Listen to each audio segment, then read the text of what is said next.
As long as we will get value for money, as long as we will get quality service, as long as due process and transparency will be respected, the government of Imo State under my watch will continue to support this program.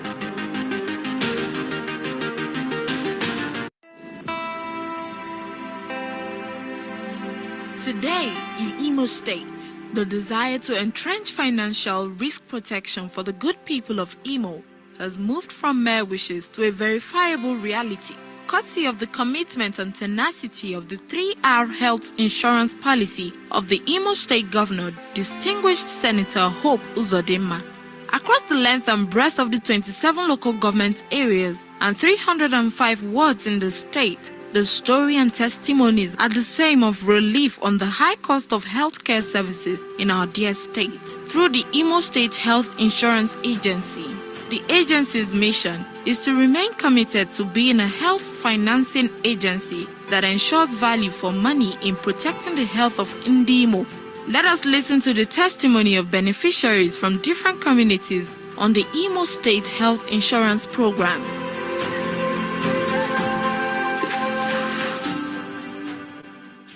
My name is Jennifer John. I live for Owaga, Wange.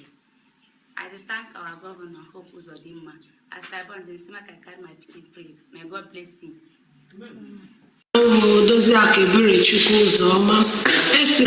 Local government. His Excellency Governor Hope Uzodimma.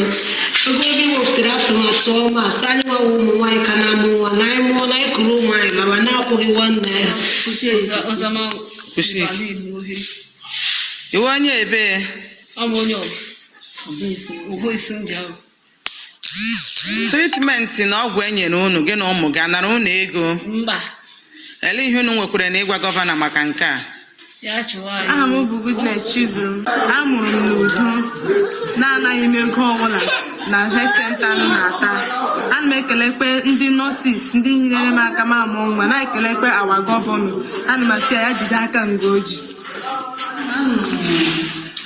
na mmadụ Uzodimma ihe ọma nke obodo anyị na-alụ ụzọ anyị nke ya atụwadị anyị ekele ya na ihe ọma niile nke ọrụ na ịpụtara anyị treatment free n'ụlọ ụzọ ma ndị dị ime amaghị ka anyị galara amụ nwa amụ anyị nwere olileanya na anyị ga-amụ free so ana m ekele ya ebe ọ dị ukwuu a sị ya chere gawa mgbasi ike na ebe o si wepụta ego a chekwa ụgwọ ụlọ ọgwụ Chineke tighachiri ya mmaji pụrụ mmaji n'aha Jizọs. onye mụrụ anwụ kpọrọ m kwere local government. Enweghị ego na-asụ bilu ma ọsụ m kụrụ nwa m lawa na gọvanọ anyị akwụọla ọkwọ m kwesịrị ịkwụ. Ọnwa Imo ịgbalị ala ọnwa Oyoko Chineke gọzie ego. Mmadụ eke ejula echiche nkwere m ọsọ like some people na-enweghị ego a ga-eji eme at least no help Chineke ga na-agọzikwa na ọ ga na-achịkwa na ha mere ihe ọma ga na ọgawo ihe ọ na-eme dị anyị mma. I dey happy that gị na nna na onwe m bịara ịhụ n'otu ụmụkorobịa nna na-anọ anyị niile ji gbakọ. Anyị sị m biko buru abụ ekele bugara anyị the governor of Imo State. Ọwụ nwa anyị kpo ọwụ nwa nna na-anọ. Biko jisie ike na ihe ị na-eme, anyị na-ekele gị, aka gị pụta gị ihe. Ụmụazị nọ nga dịkwa ha niile eterela ha ahụ echiela ya ike. Biko anyị na-ekele gị jisie ike na ihe ị na-eme. Ekele dịrị Chineke na Chineke nyere anyị onye dị ka ọnwa. Anyị na-ekele gị ọnwa oyoko.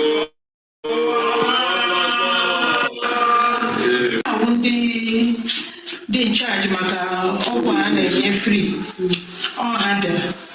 Achọrọ m ka ị kọwara ha ọgwụ a enwere ego a nara gị nye gị ya. Ma ọ nara gị ego oke ị bịara gwa ya na gịnị mega gị? Ahụ dịrị m. Okay. Pens. Oke ọ na-enwe fever.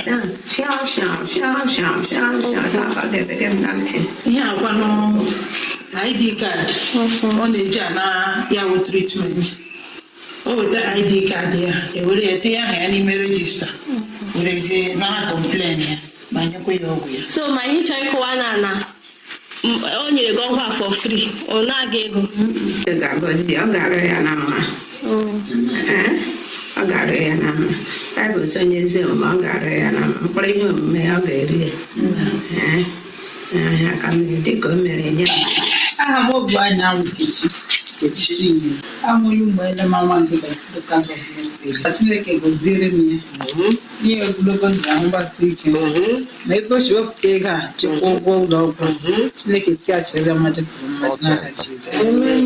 My name is Mrs. Ofoliliani From where? From Nduri na Mrioma Nisu LG. My discipline Uzodimma, I thank you. I say may God bless you in Jesus' name. Amen. You who brought out this basic health care provision fund for the less privileged, I say may God bless you in Jesus' name. Amen. I also thank the members of the IMSHA, the midwife that helped me to deliver my baby, and the nurses. I say may God replenish them in abundance in Jesus' name. Amen. I also promise whenever you will come out as in the election, I myself will volunteer, will also vote for you.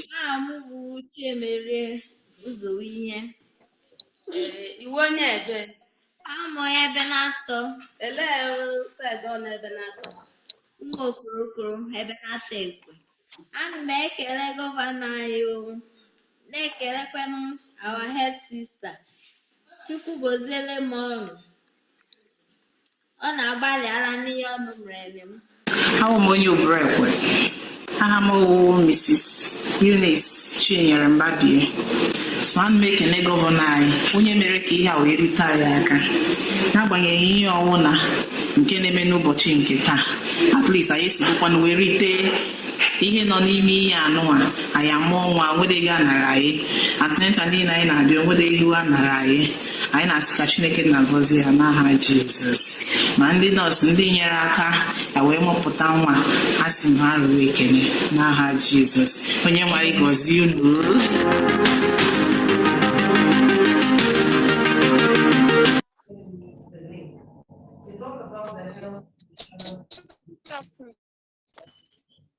Good.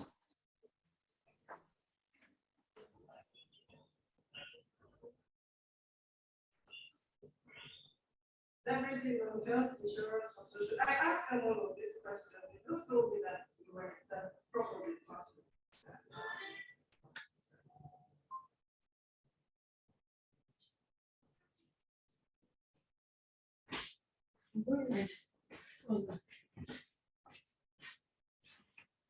Thank you very much. Let me call Prosper to call him. So, good afternoon, everyone.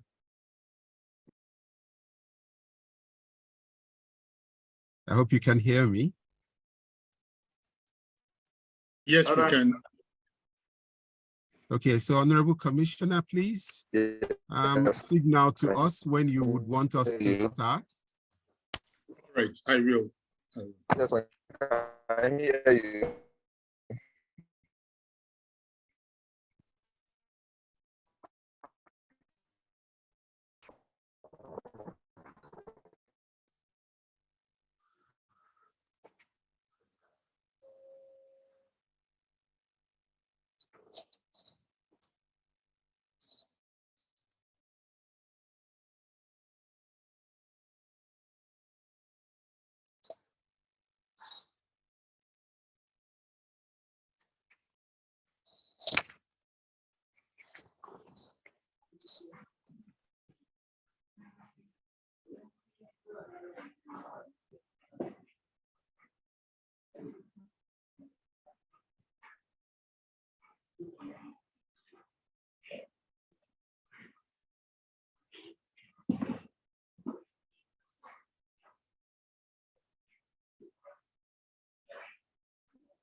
Okay, so good afternoon, everyone. Good afternoon. Good afternoon, Dr. Francis.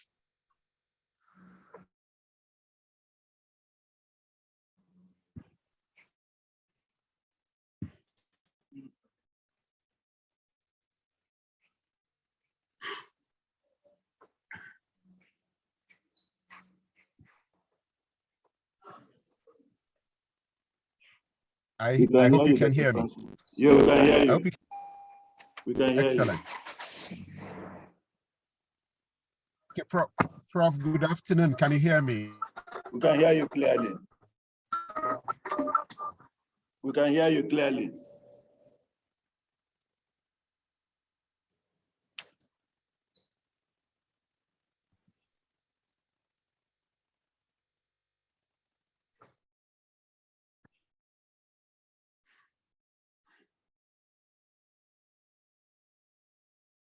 Dr. Francis, I think there is a frozen Those who can hear, the system seems to be frozen, but we are hearing him actually. Dr. Francis, you can go ahead. Honorable Commissioner for Health, can you hear me? Yes, please, I can. You can go ahead.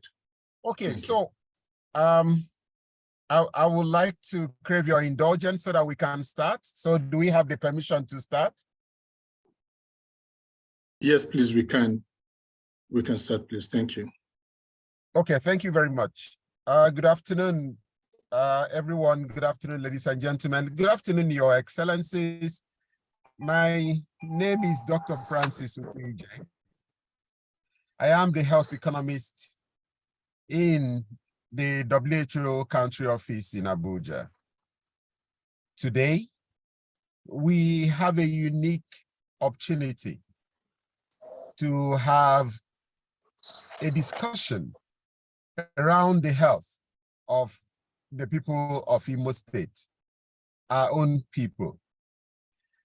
In 2018, the WHO Nigeria started a special partnership with the Imo State government around health financing reforms.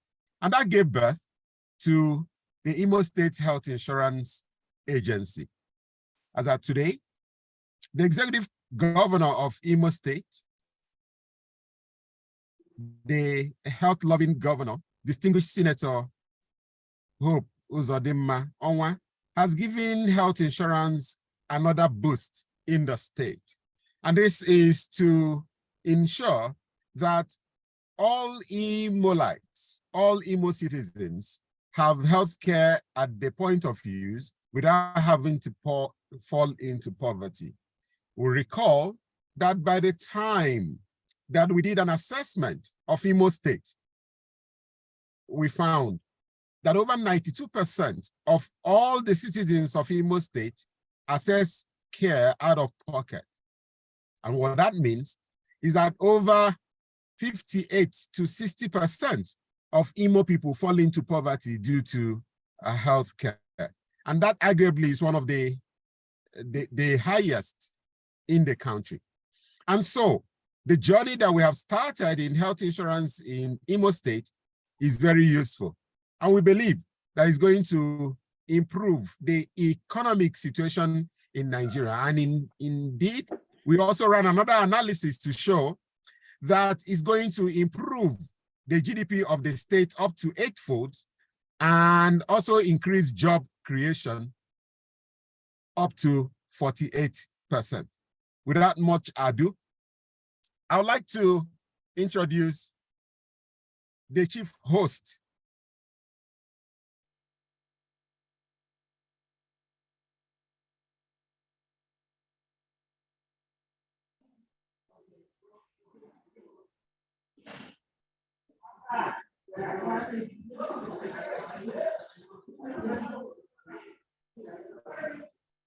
I think his system is frozen. I think bear with him while we wait. Uzodimma, please. I am told this event, and he is an illustrious son of Imo State and the convener of this meeting today. We pride ourselves as people who are quite erudite in the country. And our brother is no other than Professor Maurice Iwu. Please, a round of applause for Professor Maurice Iwu. Thank you, thank you. Yeah, Prof is here. I would like to also introduce the Honorable Commissioner for Health in Imo State. And I would like to say that since he assumed duty, since he was appointed by His Excellency, our brother has really done well to improve health in Imo State. He works around the clock, and most of the time when we discuss, his passion is actually unparalleled. and he has achieved a lot within a short time he's been here. Please help me to welcome Dr. Success Prosper Ohayagha, who is the Executive Honorable Commissioner for Health in Imo State. Dr. Prosper, you're welcome. Thank you. Thank you very much. Let me at the same time welcome our brother who is also a very professional and senior colleague, who was the immediate past Honorable Commissioner for Health in Imo State, and now the Honorable Commissioner for Health Insurance in Imo State. I'd like to tell you that Imo State is the only state in Nigeria that has a commissioner for health insurance. And that shows you how important this government has taken health insurance. Please help me welcome Honorable Dr. Bathy Okorochukwu, my senior colleague and friend indeed. Dr. Bathy Okorochukwu, you are welcome, sir. Thank you. But we have Thank you, Francis. Thank you very much, sir. Thank you, Francis. Thank you, sir. So we have many other illustrious sons and daughters of Imo State, and then our colleagues in the development world. We have people in WHO, we have people from the World Bank, people from FCDO, other development partners that are with us. We have people from the private sector. We have our brothers and sisters who are even in other parts of the world who have joined this meeting. I'm looking at over 57 people that are here today. So we have a unique opportunity to create a permanent change in the healthcare sector in Imo State. To join this panel this afternoon is our daughter, who is also doing very well in the healthcare in Nigeria. She is the one that pioneered the National Health Act that bettered the Basic Healthcare Provision Fund, which every state in Nigeria, including Imo State, is benefiting from. She manages the health sector at the helm in Nigeria at the Federal Ministry of Health. The Director, Health Planning, Research and Statistics in the Federal Ministry of Health, Dr. Ngozi Alibe Azodo. Please, a round of applause for Dr. Azodo. Okay, so now without much ado, I would finally introduce the man at the helm of affairs in the health insurance program in Imo State, who is going to lead us in the discussion today. He's no other than Dr. Uchenna Ewelike, who is my brother and my friend, who has done exceedingly well within just a few months that he has become the Executive Secretary of Imo State Health Insurance Agency. Please, a round of applause for Dr. Uchenna Ewelike. Dr. Uchenna, welcome. Thank you, Dr. Francis. Thanks. So, now that I have introduced the panelists, let's go into the main business of the day. May I now have the singular honor and privilege to welcome Professor Maurice Iwu to present his opening remarks and welcome every one of us. And at the same time, let us know why we are having this event today. Professor Iwu, over to you. Thank you, Francis. May I join in welcoming us to this webinar? I chair the Imo Economic Development Initiative, which is a private sector-driven group. Our main objective is to be able to have a continuum of development projects without necessarily depending on the executive arm of government. We know that in Nigeria, each government that comes in has 4 years term, and development usually spans beyond 4 years. At most, they stay 8 years. And since 2017, we started engaging ourselves in trying to develop our state, mainly through private sector initiated projects. On the health sector, during the COVID-19 pandemic, it was obvious to us that, just like you said, Francis, that a lot of people here depend on their own direct out-of-pocket expenditure for their healthcare. And then it then became very, very important that we should leverage on what the state has done, what the federal government has done, what the WHO has done, in being able to make our people tap into these setups so that they can be able to help themselves.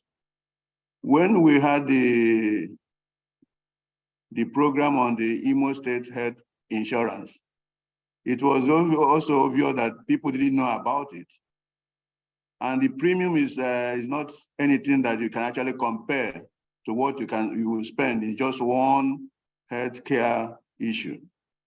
We're also lucky that a lot of the private sector health centers keyed into the project, so that this is a project that is so rural area based, so affordable.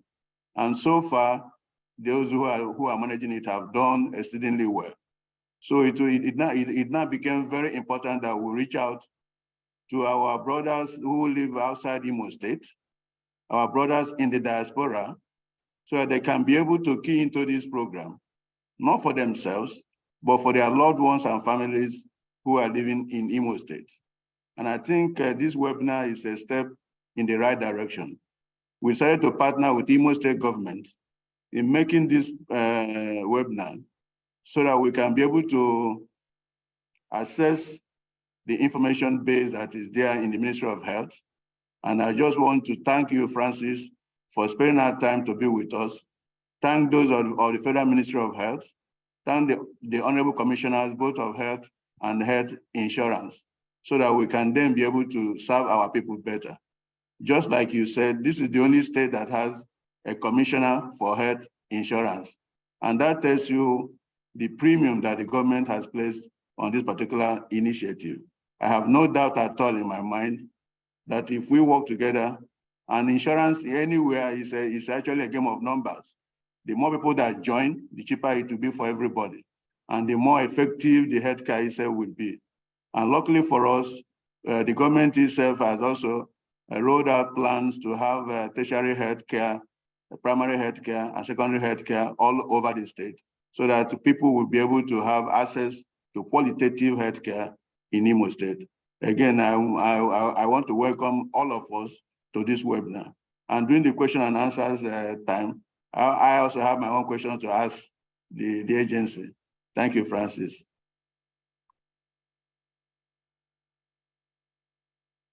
Our own older brother and mentor, who has really supported us in this initiative and indeed all development efforts in Imo State, including health and health insurance.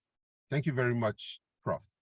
So we start this event, and hopefully by the time His Excellency will be joining us, so we'll get him to give us his own opening remarks. But without much ado, I'll bring in my brother and colleague and friend, Dr. Uchenna Ewelike, the Executive Secretary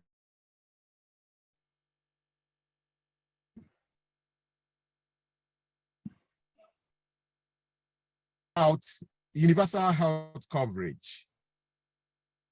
Can Imo people, can Imo be covered? He's going to be speaking largely to us about health insurance. By the time he's done, I will bring in Dr. Bathy Okorochukwu to speak to us about policies and readiness for UHC in Imo State. And then finally, I'll bring in the Honorable Commissioner for Health, Dr. Success, to talk about political will for universal health coverage in Imo State. By the time we are done with these discussions or presentations, then we'll go into a discussion session. I will encourage every one of us to use the chat box as much as possible. If you have questions, please put them down there. But we are going to allow every one of us to ask questions by the time we are done. You can unmute yourself at that point and then ask your question if you do. So at this time, let me ask Dr. Uchenna Ewelike to take over and make his presentation. No lie, and what is the true Onyagala one where we are today? So now, go ahead. Thank you very much, Dr. Francis, for the introduction. Thank you, co-panelists, my two beautiful honorable commissioners who have been very supportive to me, and thank you, the chair, Professor Maurice Iwu, who has supported this agency in the last 6 months. I've led the agency. We sincerely appreciate all your effort in ensuring that we have the trajectory set accurately for total coverage of Imo population. I'm going to make the presentation very brief so that people can also contribute. It's going to be more interactive. The presentation is going to be very brief so that people can make some contribution. Next slide, please. Next slide. So on the 4th of May, His Excellency Distinguished Senator Hope Uzodimma made a political commitment to our desire to have UHC in Imo State. And for all of us who are in this field and in this space, we know that two key important things we need to achieve universal health coverage is one, the political will, and secondly, the technical capacity to achieve that. I think His Excellency has done very well in ensuring that the technical capacity required for attainment of UHC in Imo, it's put in place, considering the quality of human resource he has gathered in the health sector. And most importantly, is that political commitment needed to achieve UHC. And I quote him verbatim, what he said on that event. He said, provided there is value for money on the implementation of health insurance program in Imo State, we'll continue to give support as a responsible government. And this has been one of our driving forces in ensuring that we try to ensure that more people are covered and more people are protected in the high cost of healthcare in Imo State. As we always say, many of us are just one major disease away from poverty, because when the disease strikes, we may not know and we may not have the available resources required to pay the user fee, which is quite regressive and ensures that many people go into the vicious cycle of disease, poverty, and probably death. And having this financial risk protection, which we now have the political will to achieve, is something that all of us in Imo should desire very earnestly. Next slide. Next slide. I'm happy Dr. Francis spoke a bit on this slide. This is just a snapshot of what is happening in Imo State in terms of health financing space and what is required for us to take major decisions and see where best we can tilt our policies to be able to achieve this. The literacy level in Imo is quite high, and this is quite good for us in when we do a willingness to pay assessment, because the more literate people you have, the more people will be willing to contribute, more especially those in the informalized population. So our literacy level is about 89.2%, which is a good pointer for us. And the number of people, both formal and informal sector, who have shown willingness to contribute for health insurance in the state, considering our huge population of about 5.4 million people, is 74% who are willing to contribute for health insurance to ensure that they have quality health services. So this is a good pointer for us. But unfortunately, as Dr. Francis said in the course of this presentation, is that 92% of our population access healthcare through out-of-pocket expenditure. This is quite regressive. This will make a lot of people get poorer, and this will make a lot of people become more vulnerable. And in the event of health shocks, many of them are likely to die because they will not be able to access health services. And this is what we are trying to work on, reducing it through the different programs we've designed at the agency, which I'm going to unveil in the course of this presentation. Next slide. As you all know, the agency was set up by a law in 2018, and the law ensures that it is mandatory for anybody who has 5 employees and above to get involved into providing financial risk protection through mandatory health insurance for their staff. And this is what has given us the impetus in most of the designs we've had, more especially the design we've targeted for the 85% of our population that are in the informalized population. Because of this mandatory nature and the desire to ensure that the bulk of our population are covered through health insurance. Next slide. Next slide. 5 months, 6 months ago, when we resumed, following the appointment by His Excellency Distinguished Senator Uzodimma, we felt that there's a need to rejig the vision, the mission of the agency to drive towards what should make the agency to be more proactive and more result-driven to cover the population that we want to cover and ensure that people have the needed financial risk protection. So this is our goal, this is our mission, and this is our vision. And most importantly, is that we want to remain a result-driven health financing agency that ensures value for money. And in the course of this presentation, you see how we are currently demonstrating it. Next slide. We have 5 key objectives, and these 5 key objectives addresses the major areas that we want to target in all the 4 programs we are working on at the agency. We want to reduce the cost of needed health services, not just services, needed health services. We want to drop the costs to the barest minimum so that everybody equitably will be involved and equitably will all be protected, and then there will be more contributing into the socioeconomic status of the state. We also want to ensure that the rendered health services that we give to people are of good quality. And most importantly, to ensure that premium contributions are equitably driven and also access to health services, not just only those in the rural communities or in those in the urban communities, cut across rural, semi-rural, urban, semi-urban, and urban population to ensure that in an equitable manner, people can contribute and people can have access in a way that the bulk of the population in the state, predominantly, let's say the 5.4 population we have in the state are completely covered and protected. And the last but not the least is we have a beautiful and robust stakeholders engagement, just like we're having now with the Imo Economic Development Initiative, where people can bring in broad-based ideas that will help us to strengthen what we are doing at the agency and also seek support for across the globe. Next slide. Who do we want to cover in the state? We want to cover the entire Imo residents. The universal health coverage is about everybody. We don't want anyone to be left behind. We want to ensure that the entire population of Imo residents are protected and covered. If, God willing, we have set our targets and we'll be able to achieve a good milestone on this target. Next slide. This is what we do at the agency. The most important thing we do is resource mobilization. We generate resources from all sector, public and private sector, and we put these resources together. And when we put these resources together, we gather, including the risks together, and we strategically purchase health services, which is what we are currently doing with the facilities we have accredited, who are also rendering services for us. So what we do principally is resource mobilization, risk pooling, and purchasing for health services. Next slide.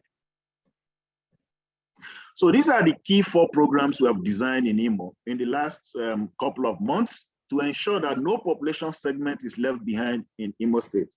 Our key program, which is a program of this administration under Distinguished Senator Uzodimma, is our flagship program called the Imo Care. The Imo Care has a unique design and was launched in May this year. The Imo Care targets 85% of our population in the informal sector. We look at those who are in diaspora, who can afford to pay for health insurance for their vulnerable population at home. rather than periodically sending money for people to go to hospital. All you need is to pay their health insurance. At each point in time, the agency ensures that their safety and their health is guaranteed through prepayment mechanisms. And we also look at constituencies who can join into the Imo Care program and populations that are in good cohorts. It could be association, village association, traditional rulers association, and all that. Recently, we're having group, even including the clergy, who are coming to get on board into the Imo Care program. So the Imo Care program is our flagship program. It targets the 85% of our population in Imo State who are in the informal sector population. Many of you are aware that His Excellency Distinguished Senator Uzodimma has opted to pay for the health insurance for those in the formal sector. But this formal sector is less than 5% of our population, which is another of our program. So the bulk of our population that we need to look into is to how to conquer the informal population. And this informal population is where we have the bulk of our people. And most of those people are also very vulnerable. The next program we are currently running is the T-SHIP program. We have T-SHIP currently running in Imo State University, where students of tertiary institutions key into health insurance. We have a reasonable number currently on T-SHIP, but we are also working on getting some executive approval to ensure that all other state-owned tertiary institutions come on board on T-SHIP. The last but not the least program we are doing, which we have used to demonstrate our capacity here in the state, is the Basic Healthcare Provision Fund. As you all know, Section 11 of the National Health Act of 2014 makes provision for not less than 1% consolidated revenue, which will be used for health services. And this we have currently demonstrated in Imo. We have enrolled and currently are assessing care 66,003 people under the Basic Healthcare Provision Fund. This 66,003 cuts across the LGS in Imo, the 27 local governments, and the 305 wards.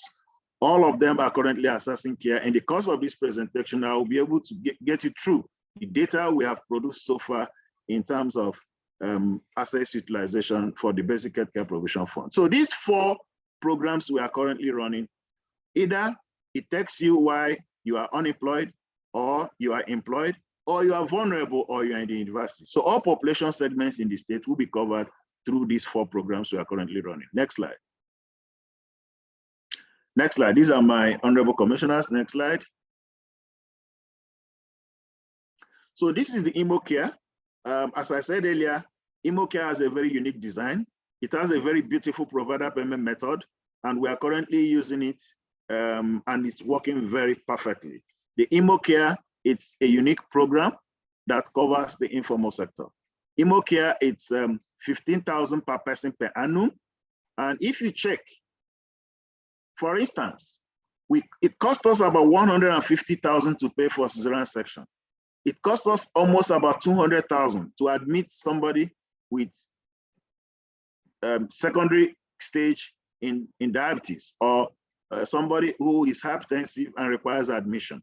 And you ask yourself, what is 15,000 compared to this huge amount that one will pay out of pocket in the course of illness?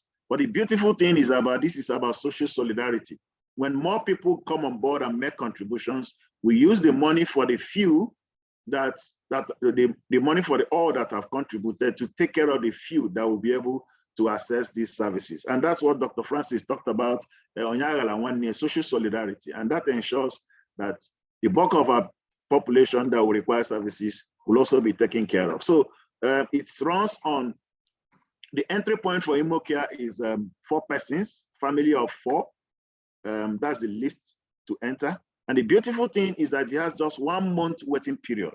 So when you enroll, either digitally, you can enroll electronically, just go into our website and enroll. You can enroll through the paper method, which is called a hard copy method. You can come and enroll at the offices or some of our designated places. But the moment you enroll, it just takes about 1 month for you to begin to access health services. And the benefits, which I'm going to read in the course of this presentation, are quite encompassing. It's quite a robust benefit package that you will be asking yourself, am I getting all these benefits just for paying 15,000 per person per annum? Next slide. So this was the day we launched the Imo Care document in the state. Most of these OICs who were trained on that same day have all presented these Imo Care documents to the local government chairman, who are also helping in the demand creation across the local governments to ensure that people in the rural communities can come in and get involved. If you are not in the BACPF benefits, you are not in the formal sector, maybe you are not a civil servant, but you are an artisan, you are in organized private sector. You can come in through your association, through your cohorts, or people can adopt you, or people who are staying abroad, the diasporas, can get a cohort that they want to cover. All they need to just contact us. We'll go and enroll those population and make sure that they're on our database and they will be protected. Next slide. So this is about the Imo Care. Is 15,000 per person per annum, and you just need 4 persons to come on board at the same time. Why we design it 4 persons to come on board is that there's what we call moral hazard in health. We don't want to have too many bad risks, and at the end of the day, the health shocks will be able to drain the entire pool and will not be able to cross-subsidize. But with this design, we've test run it, and it's quite very effective and working very well. Next slide. So next slide, I've spoken to this. Next slide. So what have we done to make sure that we do not suffer what is currently happening in some health insurance designs that may have so many complaints? One of the things we've done is to disaggregate the capitation we pay to providers. And this thing has helped us significantly to ensure that providers will have drugs at any point in time to be able to render services to enrollees that are allocated to them. Next slide. Next slide. So people will ask, just like we've received a lot of calls and messages, what does Imo Care cover? Imo Care covers your ability. Most important thing in medical services is to establish diagnosis. So Imo Care will enable you to see a primary physician who will be able to ascertain exactly what is wrong with you and also get the basic primary services that are capitated. In the event that the diseases that the person has or what the person requires hospital admission, Imo Care will also render hospital admission, referral services, including surgeries and specialist care. And most importantly is that at each point in time, there are quality generic drugs that are available to treat this population that who we are going to have, or we are currently having through the Imo Care. And again, we have a very beautiful design that ensures follow-up. I know most of you have been seeing our videos, how we go to hospitals to ensure that our cases of cesarean sections and surgeries post-op are beautiful and fine.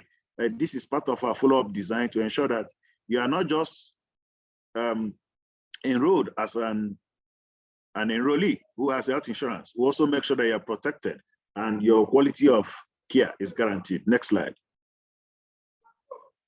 So what have we done in the last 6 months? We've been at the agency.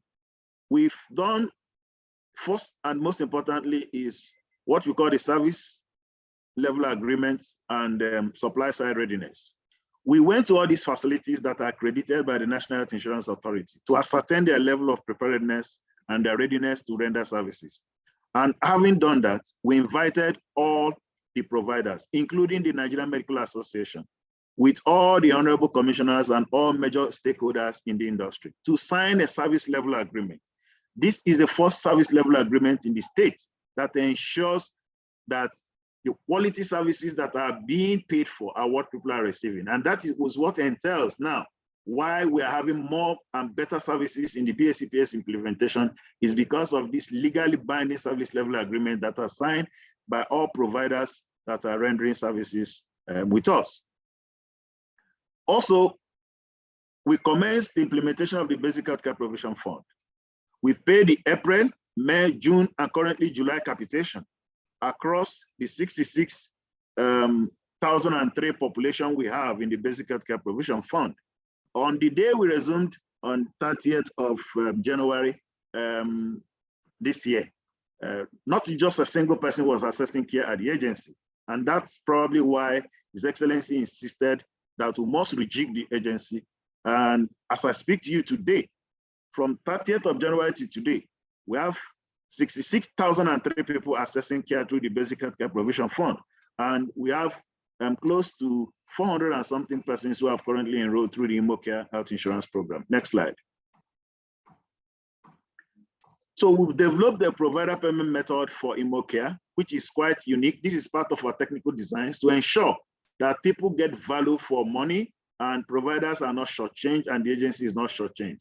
All these have passed through the design stage and we'll be able to conclude and developed a document that is acceptable to both the providers and the implementing agency, that's IMSHA. We've also done the media engagement to let people know the importance of ensuring that they buy into Imo Care. That's we are currently doing. Media engagement is endless. We'll keep on doing that until we have the needed penetration of the information that people require to buy health insurance for their families. We just commenced the first quarter MIE implementation because we've done BSCPF for 1 quarter. We have gone around the 305 wards in the state to ascertain the level of preparedness so far. For those of you who joined earlier in the course of this presentation, you're listening to the videos of testimonies of people who are currently accessing care. That testifies the level of services and the quality of care people are currently receiving. So this is a pointer to the fact that we have used the Basic Healthcare Provision Fund, which the money is available to demonstrate the capacity that we can do more in Imo Care and also cover that 85% population that we are targeting. Next slide.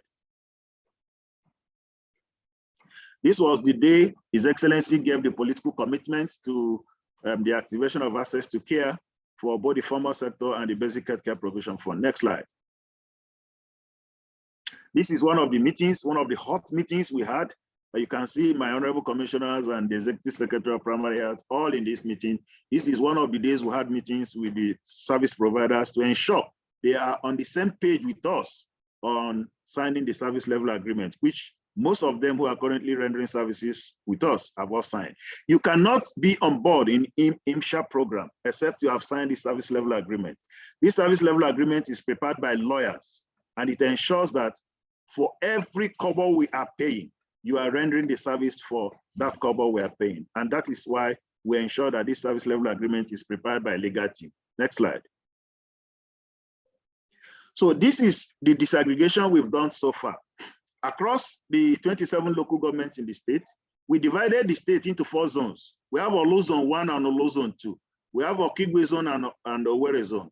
Why did we have Olu Zone 1 and Olu Zone 2? We have done it in a way that we have facilities disaggregated across these 4 major zones of the state. Olu has 12 local governments. So Olu Zone 1 has 7 local governments, Olu Zone 2 has 5 local governments. What have we done? We have done it in a way, irrespective of the type of emergency anybody is having in this 27 local governments, 30 minutes, that person can have access to care. We have demonstrated it in Akabo. The woman we sectioned in Akabo at American Cancer Hospital, from the time we gave authorization code to the time knife on skin was 27 minutes, and we saved that life, and the woman is currently alive. That's the popular Akabo case, the woman that sells fruits at the Akabo, that is on the Basic Healthcare Provision Fund. So we have disaggregated facilities across these 27 local governments in a way that in 30 minutes we can have emergency services rendered to anybody who is our enrollee, either on the Imo Care, the Basic Healthcare Provision Fund, the TSHI program, and the formal sector program. Next slide. Well, this is a case that we wanted us to demonstrate. This is a clear case that happened in Imo. On the 20th of June, we got the first video. This is the first picture. This is a woman in Obowo. The health center is called Ehume Health Center in Obowo. This woman came to the hospital with 2 of the children who were brought back from the school because they were having fever. And the child also, this woman is carrying, is also sick. This woman is also pregnant. If you look at the picture on the right, you see that she's visibly pregnant. So this is what we call triple issue, triple tragedy. In event of no intervention, certain things may have happened. Either we'll lose these babies or we even lose the pregnancy. But because this woman is insured through the Basic Healthcare Provision Fund, 2 weeks later, we were able to go and see the woman and see that she's stable, she has access care and she's stable. So this is the case of many of these 66,003 people we have enrolled who are currently accessing care. There is need for us to show this social solidarity and social protection for this vulnerable population who will require services from us. On the July 25th, when my team visited this facility, we are lucky to have the woman also on board, and we had a picture with the woman that shows that is a need for us to continue what we're doing, because what we are doing is currently being utilized across the length and breadth of the state. Next slide.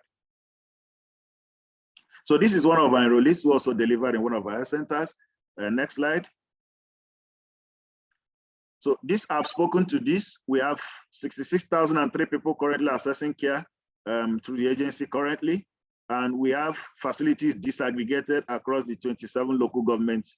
In any of this ward, any of this community, any of this place we have any enrollee, will be able to, such person can also access emergency services in less than 30 minutes. Next slide.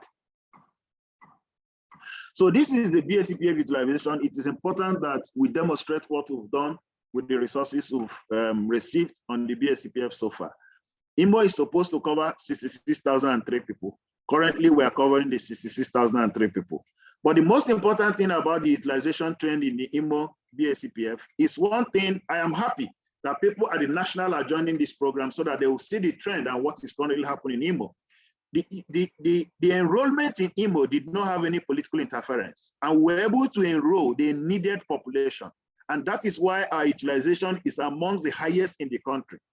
Currently, we have about 24.5% utilization rate across the length and breadth of the state. In just 3 months, 48,597 people have accessed services in these health facilities in just 3 months. So that shows you the level of high utilization that has happened on the BSCPF that we're currently enrolling. And we're having the highest utilization rate across Nkwere and the Himembano, though a bit lower in Oru West and Owerri West. But across board, the utilization has been very wonderful. Next slide. Now, we have had over 269 deliveries so far. We have had 97 interventions. When we hear intervention, what it means is that these persons have been referred to secondary care. Either they had cesarean section, they had appendectomies, they had hemiographies, or the elderly population we have managed for severe diabetes or severe hypertension. So all this we have been able to achieve in the last couple of months at the agency. Unfortunately, we had 8 deaths. You know, some of the BSCPF enrollees are also people from elderly population, and about 4 of these persons were deaths from elderly population. Next slide. Next slide. These are the trend of utilization across diseases and other. Next slide. Next slide. So what are the prospects? The prospect is in Imo. We have the political will to achieve these milestones. And we also have, by the grace of God, we have the technical capacity to also achieve this. All we need is the support from development partners, just like we're having stakeholders engagement now with the Imo Economic Development Initiative and all other stakeholders. We have the capacity to protect our entire Imo population. It is clear that all hands are not the same. So there may be persons who may require to pay for health insurance of their family members, of their relatives. There may be persons who may require to pay for the vulnerable populations and sisters and relatives who may also get involved into health insurance. But the most important thing is that we have the political way to achieve this total population coverage in the state. We also have the technical capacity to do that, which we have currently demonstrated. All targets should be on how do we get the 85% of the Imo people in the informal sector enrolled through the Imo care, access care, and live a productive life and contribute meaningfully to the to economic development of the state, which is part of what this webinar is all about. So I think we'll be able to achieve that if we get the support of stakeholders. And on this note, I want to thank you for your attention, and we'll be available to attend to questions in the course of this presentation. Thank you very much.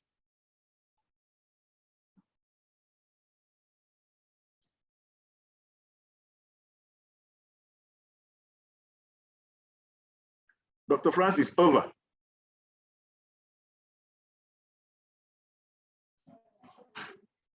think he's muted, but thank you. Thank you. While we wait for him to resume.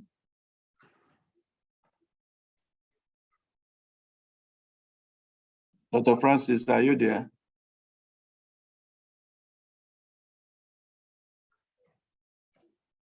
Maybe we've lost him from with network, most likely.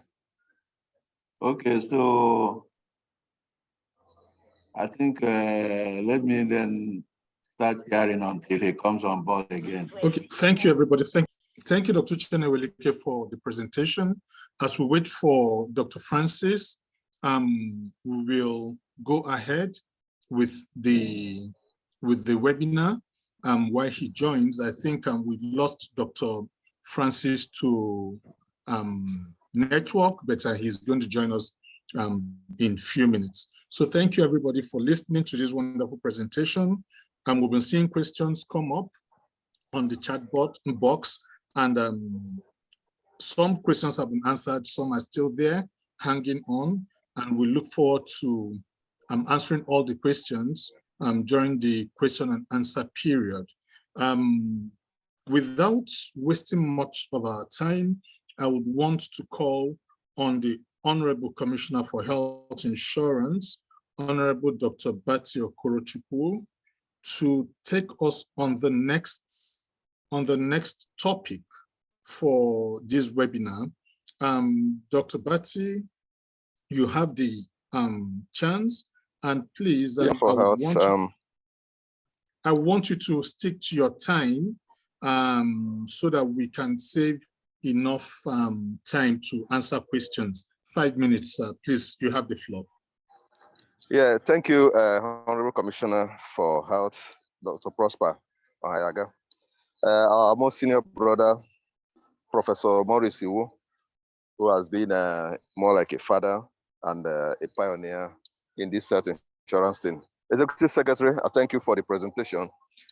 You've practically taken everything that I'll have to say here. No wonder you told me that I don't need to prepare for anything. But however it is, health insurance in Imo State is something that has come to stay. A lot of effort has been made by the executive governor of Imo State, distinguished Senator Hope Uzodimma, for us to really assess healthcare. Because prior to this period, if you look at what the executive secretary presented, he stated that more than 92% of our people prior to this period do out-of-pocket expenditure when it comes to issues of health. And that is the driving force why the governor, in his wisdom, felt that this health insurance must come on board and now had to now launch it on the 4th of May. Prior to this period, we've also been able to do everything to make sure that we are ready. We've been able to get across to most hospitals in the state and told them what the major things we need to do, and those that are interested should apply. Because one other thing is that we don't want to recruit anybody who is not interested in this particular program. So, but to tell you more, a lot of our people have also applied, and would not just stop there. We went to these hospitals and have also assessed these hospitals to see their readiness to be able to carry out the kind of services we want them to carry. It's not every hospital that want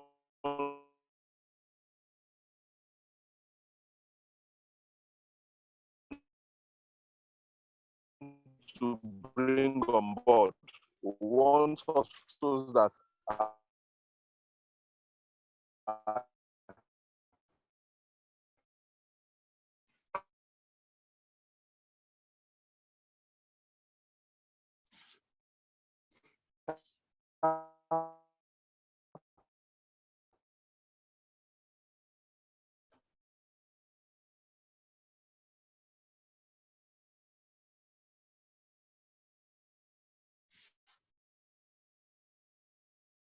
I think you should remove your video so that may be also help you your network. The bandwidth is so low.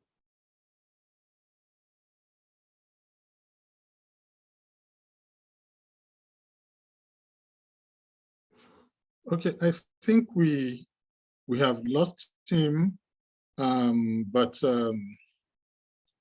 somewhat we must have heard about how the agency and the health insurance ministry have actually done accreditation, and they have policies around the health insurance, making sure that all residents, not just Imolites, but all residents of Imo State come on board the health insurance. That was actually what I had picked from what he had been telling us. And I'm sure that almost all of us must have picked that from him. When we get him back online, we'll still give him his remaining 3 minutes to talk to us. Meanwhile, may I use this opportunity to welcome the Deputy Governor of the state, Professor Ukwuije, who has been with us since. I just checked the list of attendees and noted that he's on board. Deputy Governor, sir, you're welcome, sir. Okay. So we have Dr. Francis Ukwuije back. So Dr. Francis, I had to take your place because we lost you to network. Kindly go ahead with your moderation. Thank you.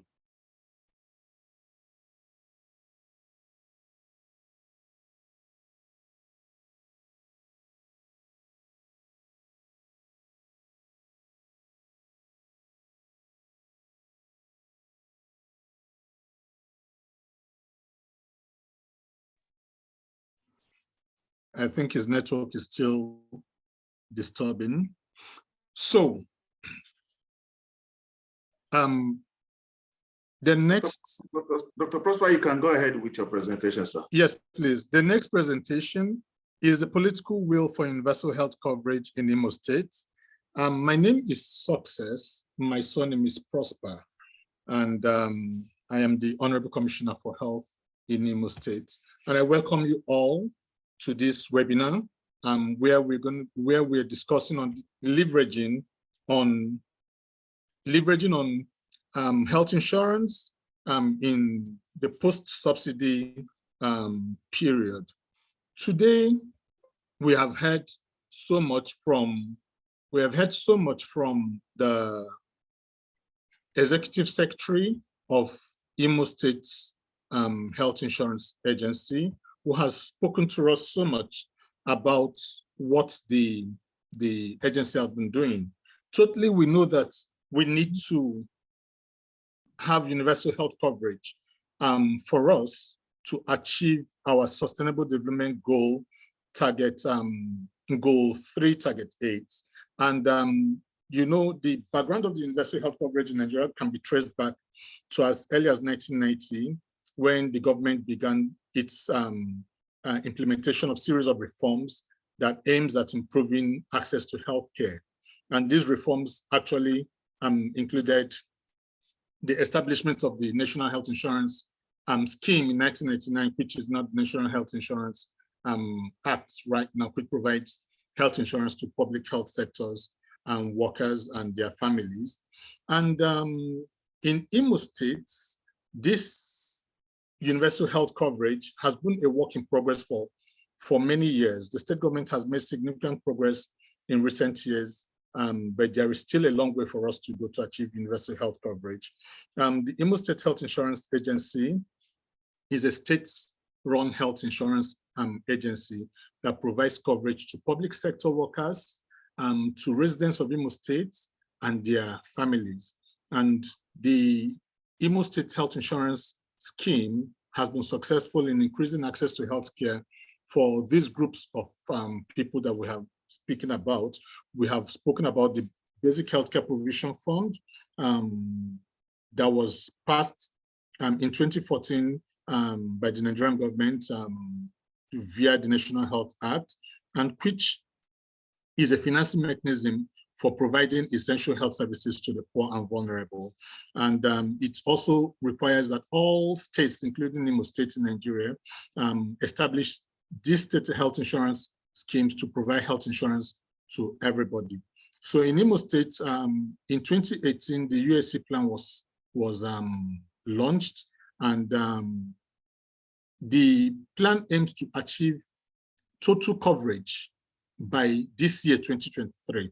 But unfortunately, a lot of things had happened. That made us not to have passed the gotten to the universal health coverage, and lots of plans are underway for us to have this health coverage reach its expected goal. These plans include key initiatives such as expanding the coverage of the scheme to include the informal sector, which the Executive Secretary has spoken about, and then increasing the number of primary healthcare facilities in the state, which His Excellency the Governor, distinguished Senator Uzodimma, has done well in making sure that we rehabilitate and renovate 305 primary health centers in 305 political wards in Imo State. And this has actually helped us so much in having more providers, giving the primary care level health care to our people. And this invariably is also helping Imo State to change the inverted pyramid of healthcare access, which in the past had the tertiary institution taking care of everything that was primary care.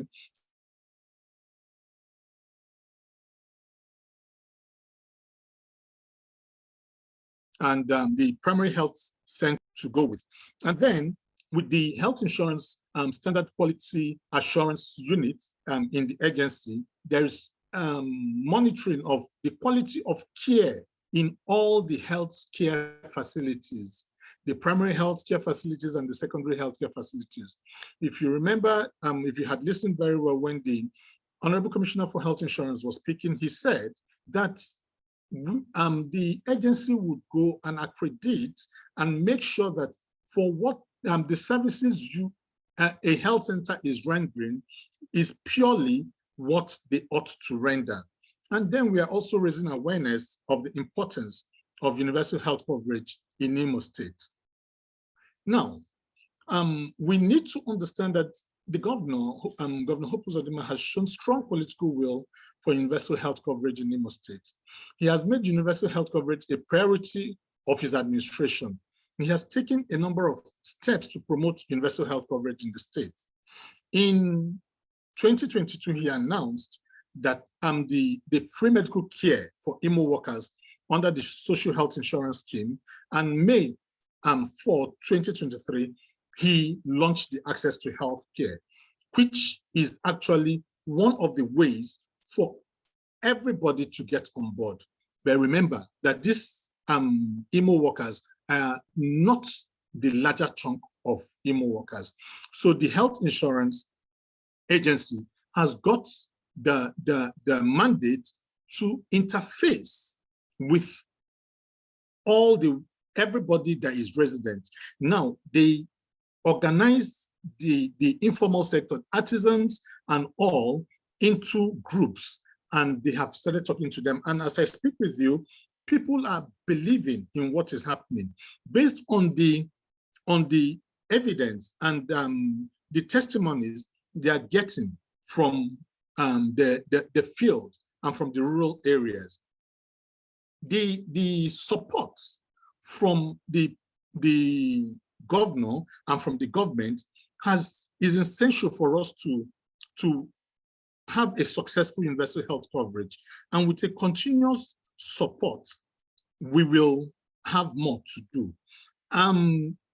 He has also undertaken to increase the funding of the Imo State Health Insurance Agency via paying for the workers directly to the agency, so that they have more funds to run the agency and help achieve universal health coverage. The ease of doing business in Imo State has also helped us to have more people come into Imo State, and the law establishing the health insurance agency says that once you have workers, more than up to 5 workers in your Honorable Commissioner, sir. Organization, they should be covered. Everybody must Honorable get Commissioner, covered. sir. Honorable Commissioner, sir, please welcome His Excellency. Oh, Your Excellency, you're welcome to the webinar. Thank you for joining us. Sorry we had started while you came in. Thank you to this webinar. Your people are here to hear you, sir. Thank you, sir. Thank you, and good afternoon, ladies and gentlemen. Mine is just to use the advantage of this meeting to express and commend my medical team who were able to put this together, working in partnership with the private sector from Imo State. Indeed, healthcare delivery is very critical to our request and the struggle to ensure that our state is properly developed and the citizens are properly taken care of. Universal health coverage is one of the federal government policies and encouragement to subnationals to ensure that citizens are properly taken care of in the area of Medicare. So the Imo Health Insurance Scheme, which I am strongly supporting, I've already covered the formal sector. All Imo State civil servants are already enrolled. And I encourage the informal sector to also join suit. There is no policy of government that we can accomplish as conceived without the buy-in of the private sector. That is why the opportunity of this conference is enabling me to create confidence building kind of, and also pledge government support to ensure that this program succeeds. So I invite all of you in this conference to join hands with us as a going concern to develop this scheme in a manner that both the rural populace, the vulnerable households, the indigents are able to afford healthcare, to able to extend their lifespan. So I'm very happy, and I want to thank all of you who took time to join this conference, while apologizing for coming late, because I had a competing program somewhere. So thank you, and may God bless all of us. Thank you. Thank you, Your Excellency, for joining us. Thank you for your time. We know how busy your schedule is now, and we appreciate this time that you have put in. Before you came in, we were talking about the political will, and just in your speech, you have just summarized the political will which you have given to achieving health insurance, universal health coverage through the health insurance scheme. So we thank you very much, and we pledge that all your investments in the health sector, we will do our best to make sure that we carry them on. We need you to know that we have so many people that have joined that are on this webinar from the diaspora. We have so many people from the federal that have also joined, and people from the states. Thank you so very much for your time, sir. We really appreciate this. During the question and answer period, if there's any other thing, sir, we will still indulge you to come in. Thank you, sir. Okay, thank you very much. Yes. All right, Francis, Francis, over to you. Can Professor Maurice Iwu thank him before His Excellency says it, please? Yes, I would like to join in thanking His Excellency for his presence, and also to thank the panelists for a very wonderful presentation. Just like he said, we cannot do without the private sector. And I'm particularly urging our brethren in the diaspora that for just 15,000 naira to be able to ensure your loved ones at home is a major undertaking. And you don't know how far it can really help them until you are here in Imo State. Healthcare is one of the things that make people suddenly go from being able to take care of themselves to poverty. And if we can really take care of that, poverty will now be something that we just only attend to in terms of feeding and all that. I think what the state government has done is to take the bull by its horn. Just like Dr. Francis said, we are the only state that thought that health insurance was good enough to have a whole ministry, a commissioner in charge of health insurance. So I'm thanking His Excellency for this bold initiative. And then thank all of you that have participated. I think the question and answer session will be the final thing, which will actually be very robust.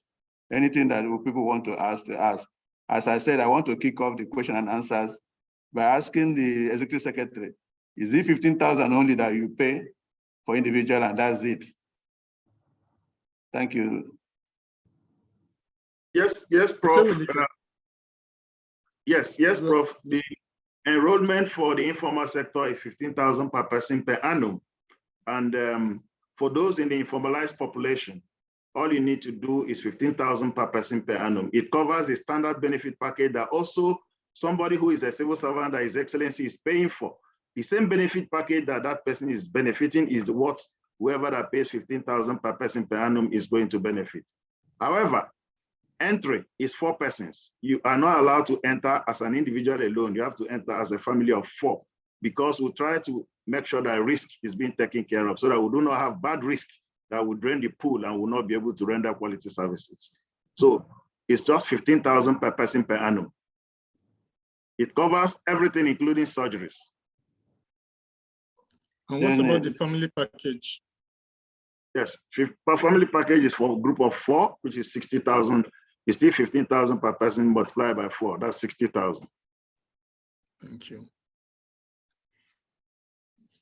The online enrollment, do you have, can people pay online, those who are living in the distance? Yes, go ahead, sorry. We have diasporans who have currently enrolled out of the country. We have a very strong digital base. You can do an enrollment digitally without coming to our facility. All you need to go, just go to our website, www.imshaonline.com. You register and complete your enrollment completely. Let me also add, thank you, Your Excellency, Distinguished Senator Hope Uzodimma, the health-loving governor of Imo State. Thanks for all your support in the health insurance in the state. So let me add that those who are not in the state will be able to enroll. And in collaboration with WHO, we have a system, an electronic system that works. And it's only in Imo and Anambra State that we have that system. So that anybody anywhere in the whole world can either enroll him or herself or adopt the number of persons that he or she wants to adopt. And let me just say that within our own circle, we have also an adoption system that has worked. Within our own community, we've been able to adopt up to 120 persons in my own community. And if we have been able to do that, every other person can do that wherever you are. So it is working and it's accessible to everyone who can and do it. And let me also add that it is cheaper. There is a relative, one distant relative recently that was sick, and the bill came up to 1.7 million. And everybody was contributing. They were calling people from everywhere to contribute. By the time she was discharged, she stayed about 2-3 more weeks in the hospital before the bill was completed, before all of us now came together to pay. But imagine that 15,000 naira per person will cover 1.5 million, will cover 100 people in 1 year. And when they go to hospital, they don't need to call relatives to come and pay.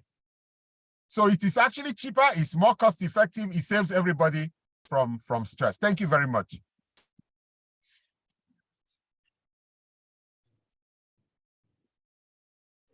Thank you, Dr. Francis. The tech, now that His Excellency is around, we have over 1,600 thank yous that have been sent to us to give to him. Can you just play a brief of those thank yous so that he hears it? And please. It's difficult to get him now that we've gotten him, so let him get the thank yous from.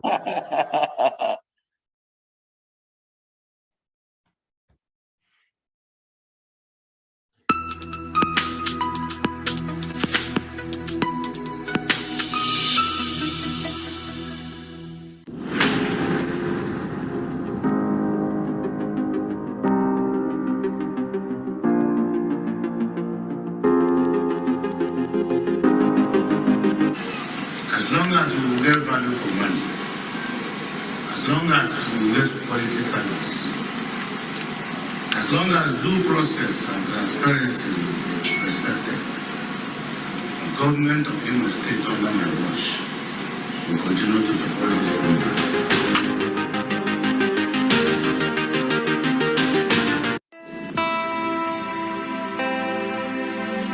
Today in Imo State, the desire to entrench financial risk protection for the good people of Imo has moved from mere wishes to a verifiable reality, courtesy of the commitment and tenacity of the 3R health insurance policy of the Imo State Governor, distinguished Senator Hope Uzodimma. Across the length and breadth of the 27 local government areas and 305 wards in the state, the story and testimonies are the same of relief on the high cost of healthcare services in our dear state.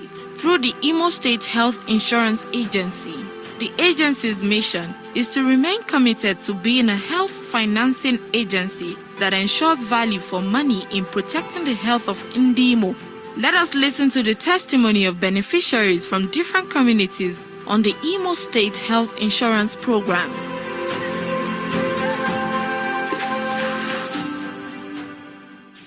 My name is Jennifer John. I live for Ogwaga, Wangele. I thank our governor, Hope Uzodimma, as I born the stomach I carry my pikin free. May God bless him. Dozie akebere Chukwu Uzoma, esi na Njaba local government. Akwala m gị His Excellency Governor Hope Uzodimma. Ogo gị wepụtara atụmatụ ọma asị anyị nwa ụmụ nwaanyị ka na-amụ nwa na anyị mụọ na anyị kụrụ nwaanyị lawa na-akwụghị nwanne ya. Iwu onye ebe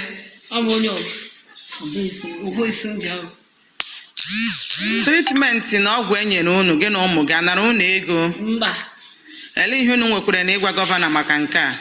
Aha m bụ Goodness Chizuru. Amụrụ m n'udo na-anaghị m ego ọbụla na health center nọ na-ata. Ana m ekelekwe ndị nọọsis ndị nyere m aka m amụ nwa, na-ekelekwe awa gọvanọ. Ana m asị ya jide aka nga oji. Na nwadị Uzodimma ihe ọma nke o butere anyị n'ala ozu anyị nke anyị atụwazi ekele ya na ihe ọma niile nke ọ nọ na butere anyị treatment fee n'ụlọozu ma ndị dị ime ala ka anyị galara amụ nwa amụ anyị nwere olileanya na anyị ga-amụ free. So ana m ekele ya ebe ọ dị ukwuu, a sị ya chere gawa mgbasi ike na ebe o si wepụta ego a chekwa ụgwọ ụlọ ọgwụ Chineke tighachiri mmaji pụrụ mmaji n'aha Jizọs. Aha m Emeka Chinonso. Aha m onye Imulu Anwụ kpọrọ m kwere local gọọmenti. Enweghị ego na-asụ bilu ma ọ sị m kụrụ nwa m lawa na gọvanọ anyị akwụọla ụgwọ m kwesịrị ịkwụ.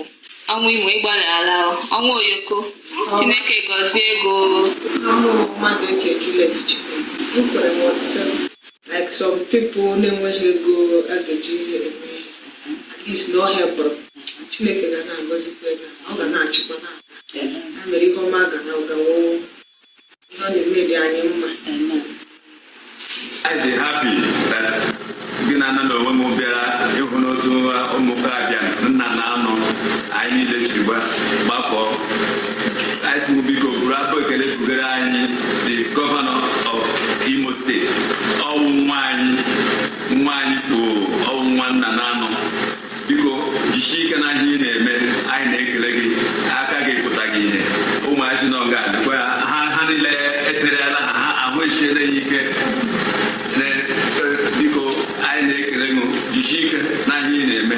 Ekele dị Chineke na Chineke nyere anyị onye dị ka ọnwa. Anyị na-ekele gị ọnwa Oyoko.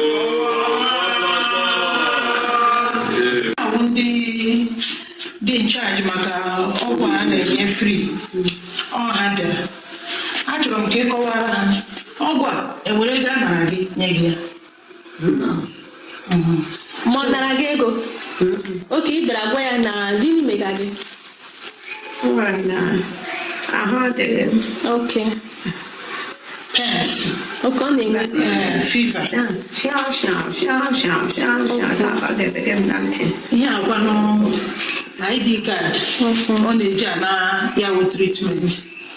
O weta ID card ya, ewere ya tinye aha ya n'ime regista, werezie na complain ya ma nyekwa ya ọgwụ ya. So ma ihe chọrọ ịkọwa na o nyere gị ọgwụ a for free, ọ na-aga ego? Ọ ga-agọzi ya, ọ ga-arụ ya na mma.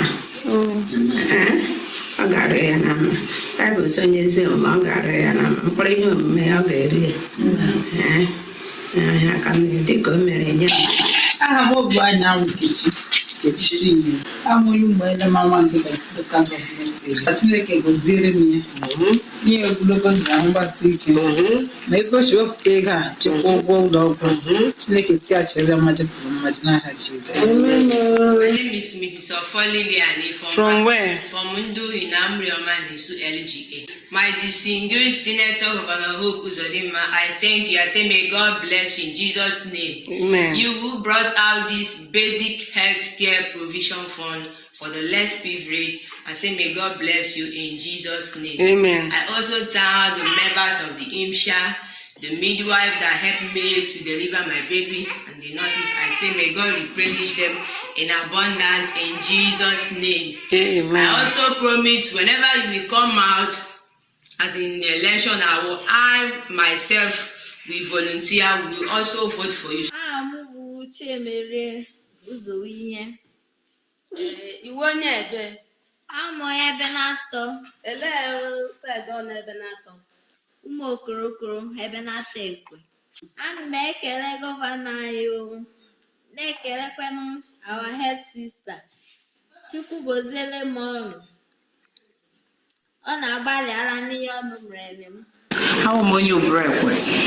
Ahamo Mrs. Eunice Chinyere Mbabie. So I'm making a governor. Onye mere ka ihe a wee rute anyị aka. N'agbanyeghị ihe ọwụna nke na-eme n'ụbọchị nke taa. At least anyị sikwa na wee rite ihe nọ n'ime ihe anụwa. Anyị amụọ nwa nwedeghị anara anyị. Antinenta niile anyị na-abịa nwedeghị anara anyị. Anyị na-asị ka Chineke na-agọzi ya n'aha Jizọs. Ma ndị nọọsụ ndị nyere aka ya wee mụpụta nwa ha si m ha ruru ekele n'aha Jizọs. Onye nwere gọzie unu.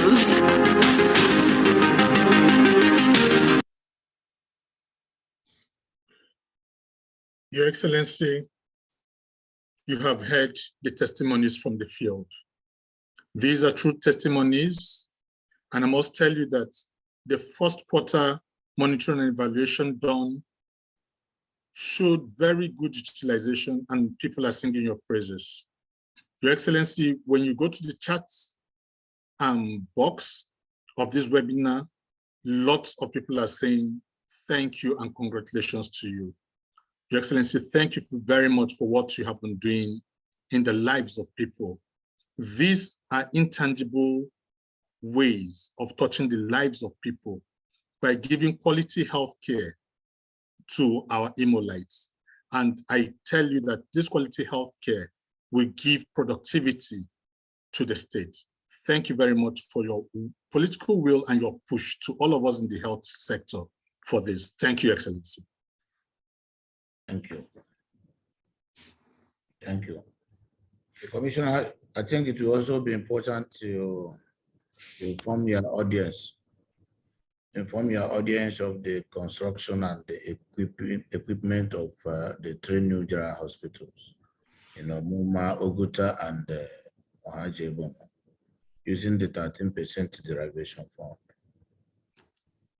Yes, Your Excellency. I was on the political will. I was discussing the political will to achieving universal health coverage when you came in into the webinar. And that was one of the things, because the political will in establishing new general hospitals has been there. And also I had spoken about the 305 primary health centers that have been renovated in 305 political wards of the states. These are all the political will by the 3R government of His Excellency, the distinguished Senator Hope Uzodimma. We have 3 new hospitals which are located in Omuma, Umokane Ohajebema, and Uguta, that will be commissioned very soon, all equipped with state-of-the-art equipment. And we are going to get the right human resource for health into those hospitals. The reason for this is to bring to the doorsteps of our people, especially those in the rural areas, the healthcare that they can get in the urban area. And the kind of service that they get in the urban area will be afforded to them. These hospitals will serve a very large chunk of our states. And we thank His Excellency for what he's doing.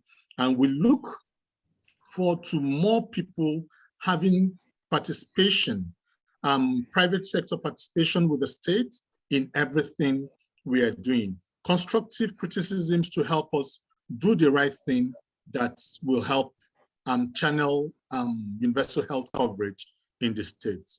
Thank you, everybody, for listening to my presentation. Thank you, Excellency, for coming at the middle of my presentation and also boosting my own topic, political will in achieving universal health coverage. Thank you all. Dr. Francis, over to you, sir.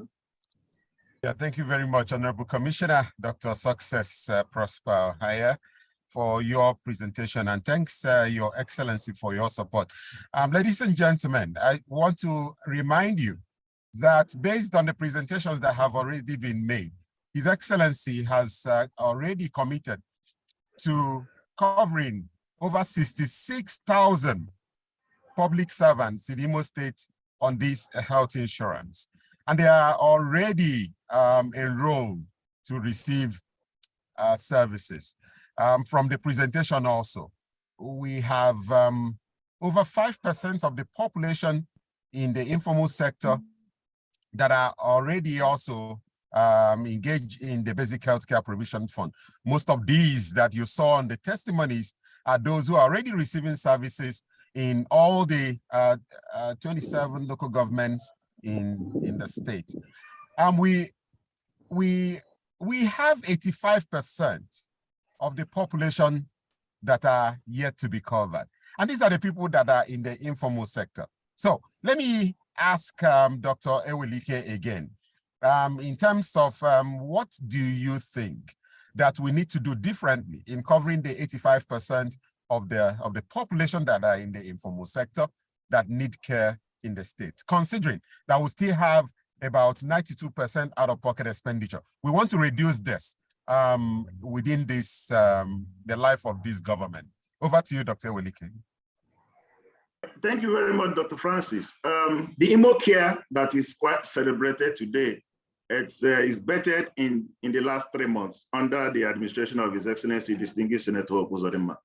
Imo Care is the best designed health insurance program in the country as of today, because it has a unique provider payment mechanism and its enrollment processes are seamless. So we have worked on the Imo Care, which is what is to be used to target the 85% of our population in the informal sector. All we need, which we are getting now, is a political commitment for that enrollment to commence. There are a lot of diasporans. I have somebody who is currently on this webinar who wants to enroll a large population. But when we told him that His Excellency is going to speak on this webinar, he's here in this webinar. So a lot of Imo sons, just like we said, social solidarity, a lot of governor cannot do everything. We have gone around in the course of this MIE work. All the health centers we visited that have all been refurbished. Work is going on there. Service utilization is going on there. Private sector also needs to support what government is doing, and that's the essence of this. So a lot of persons who are willing to enroll people in the informal sector, the Imo Care is well designed, well accomplished to make sure that that population segment will be taken care of. We have done a comprehensive analysis on how Imo Care will run, and we have done the costing. We have also test run Imo Care, and we have seen that it's quite efficient and it can be used anywhere. In fact, many states are coming to ask us if we can give them the recipe of Imo Care. If His Excellency permits, we can give them, but this is a design that is unique for this administration. and it is a design that can cover the 85% of the population in the informal sector. But many persons are asking. Yes. So I think in the course of the enrollment processes that is going to commence very soon across the informal sector population subgroups, associations, village people, the artisans have met us with the essay to the governor on artisan. They have come to the office. We have had meetings with them. They also want to enroll. And I'm believing that this webinar today is going to be the tiebreaker for many people to get on board into the Imo Care Health Insurance Program. However, before I conclude, I don't know whether you give me another opportunity. I want to express appreciation of all those who have done surgeries for that have asked us to thank the governor. His Excellency, I want you to be proud of what you are doing in the States. Imo, as I speak to you today, in all the 305 wards we are implementing programs, if a woman has a labor that is not progressing and needs intervention, in 30 minutes, that woman will be sectioned. We have performed it in Akabo. From Akabo to Imo, the American Cancer Hospital, from the time we saw that that labor was not progressing to the time that woman, the popular woman that sells fruits as Akabo, was sectioned, took us 27 minutes. So this is something that the state should be proud of, that we have a design that in case of emergency, somebody can receive care in less than 30 minutes. We have also demonstrated it in Ngokpala. The hopeful babies, the two twins that we delivered at Ngokpala were delivered in 24 minutes from the time we gave authorization. So we have a design that is working, and people are very happy, and people are very appreciative of these wonderful designs we are currently doing. And the political will that we are getting is all we require for us to achieve a better milestone. All right, thank you very much, Dr. Ewelike. Dr. Francis, can you go through the questions? Dr. Francis, can you go? There are some questions that are very germane in the question and answers box. Yes, Prof, I've looked at the questions. Somebody asked what is the biggest threat. Somebody asked what is the biggest threat. We will go there, Prof. Let me just ask one more question to the Honorable Commissioner. We know that health insurance cannot be effective without quality health care. And directing this question to the Honorable Commissioner. How have we ensured that the health facilities that we have accredited for health insurance will provide quality care to our people? Please, Honorable Commissioner. Thank you very much. This is a very good question, because it has come up on the question and answer session. We have the standard quality assurance units that will go around from time to time, unscheduled, to see that all the healthcare facilities are meeting up with everything they have been accredited for. All the standard of care is met, not only looking at the infrastructural well-being of the hospital. We also need to look at the manpower, the human resources for health. We also have to look at their equipment, and then we also have to do what is called case management. These are core values to be done in the course of making sure that we deliver quality healthcare services to Imolites, and we have not stopped at that. At the last monitoring and evaluation, this was carried out, and we are happy to say that we made some, we noted some few things. We have looked at them and have told the facilities to improve, and we are going to do an unscheduled visit again to facilities to make sure that they have improved. Facilities that don't improve, we are going to hit them hard so that they know that we are not in for jokes with the lives of Imolites. Thank you very much. Let me, in addition to what the commissioner have just said, also let you know of some innovations we are bringing to bear. Apart from the new general hospitals we just completed as a government, we had procured all the equipments, mostly from General Electric and from Israeli companies. And we signed also a maintenance agreement for the management of those equipments.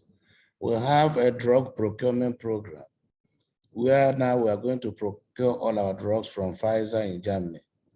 And there will be a central drug supply center in Owerri that will feed all these hospitals.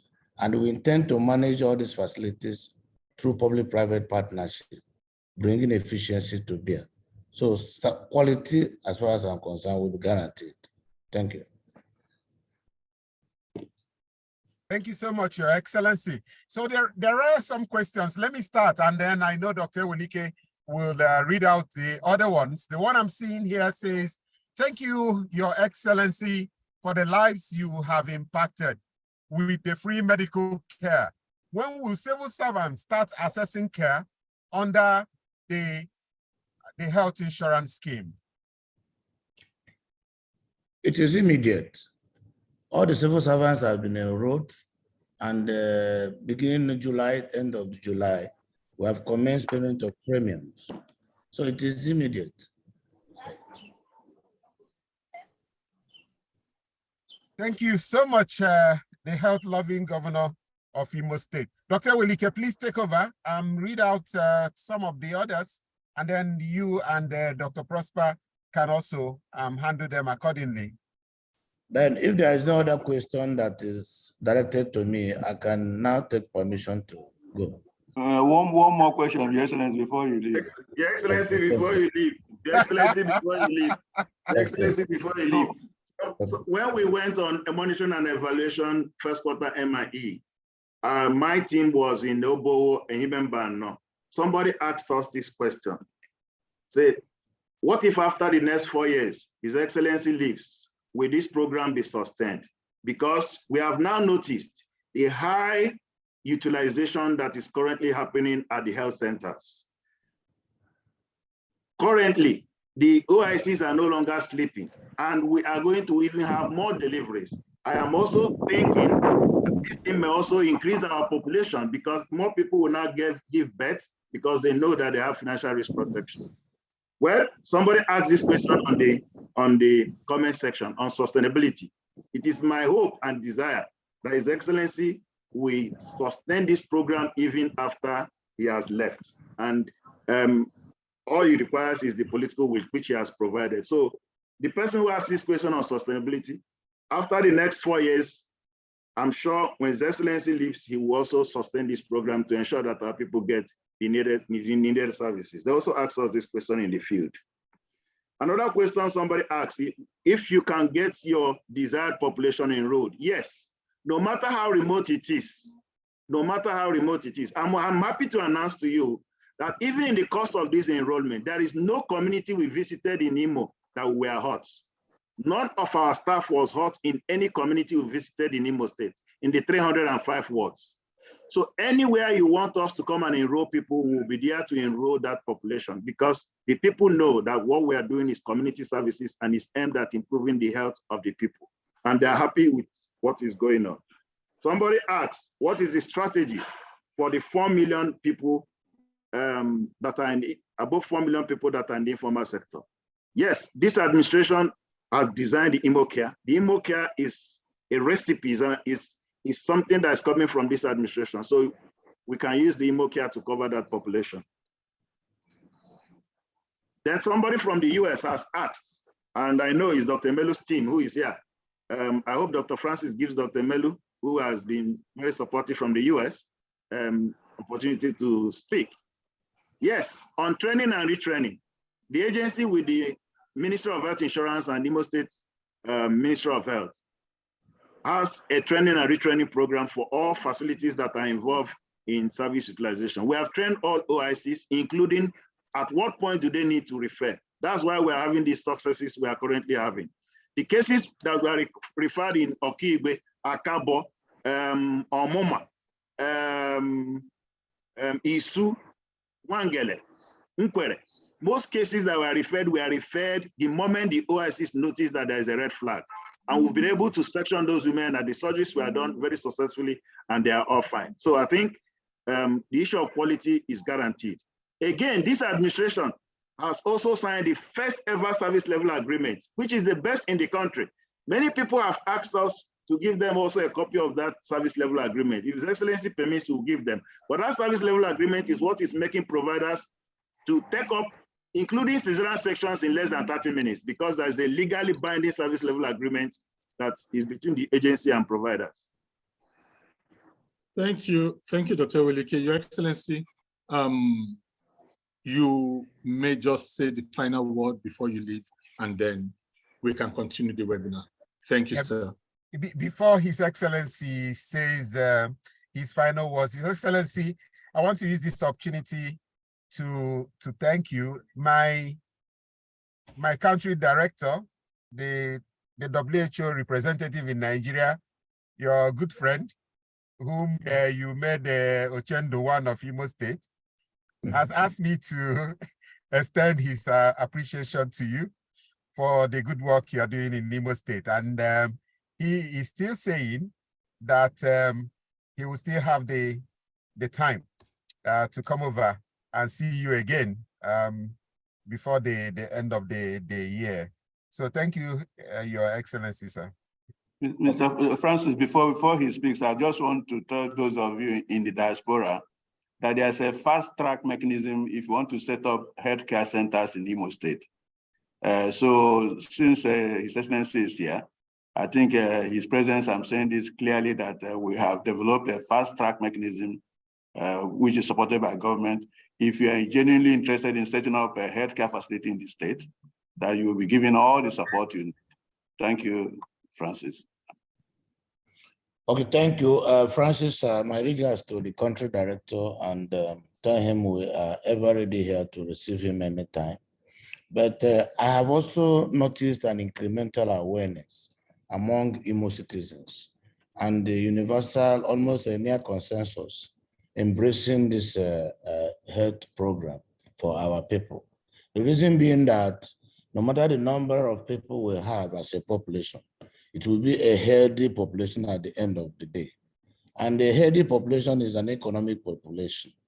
They will strive, they will be enterprising, they will work, they will strengthen our economy and revenue earning.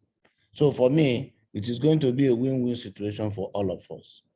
And finally, I want to guarantee that supporting this program to the satisfaction of our people will be the only security for this program, so that a government after government who are interested in listening to the views and opinion of the people will continue with the program. I think that is the surest way of guaranteeing the sustainability as well as this healthcare delivery program is concerned. I want to thank all of you for the time you have spent with me, and I'm ever ready to join you in the next webinar if you so need me. Thank you so much. Thank you, Excellency, and thank you for your time. God bless you, sir. Thank you, Excellency. So let me go to the participants. So I have two people who have raised their hands. Number one is Dr. Ndukaku Omelu, and the second is Jerry Chukwueke. So let me start from Dr. Ndukaku Omelu. Please unmute yourself and then ask your question or make your comment. Over to you, Dr. Ndukaku.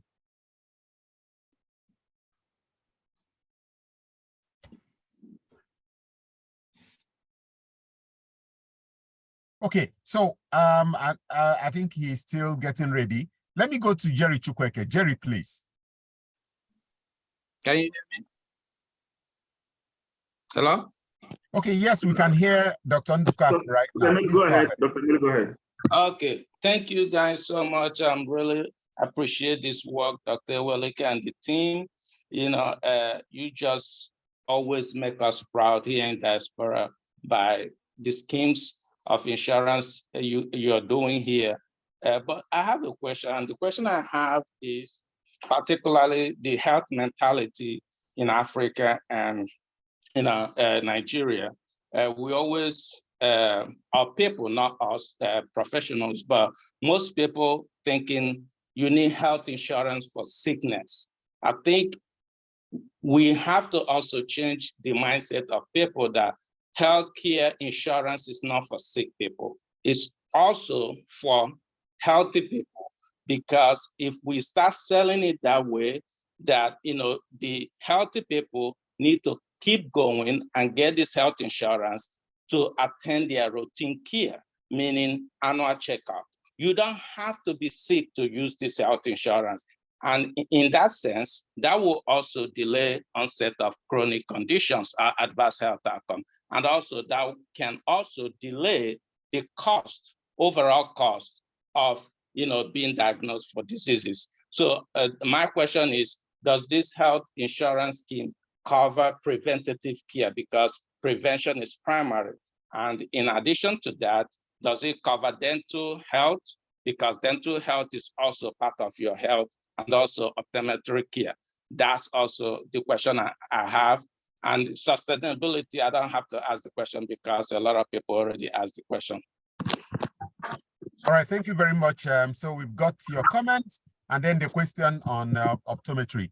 Yes, Jerry Chukwueke, can you unmute yourself and then make a comment or ask your question? Yes, go ahead.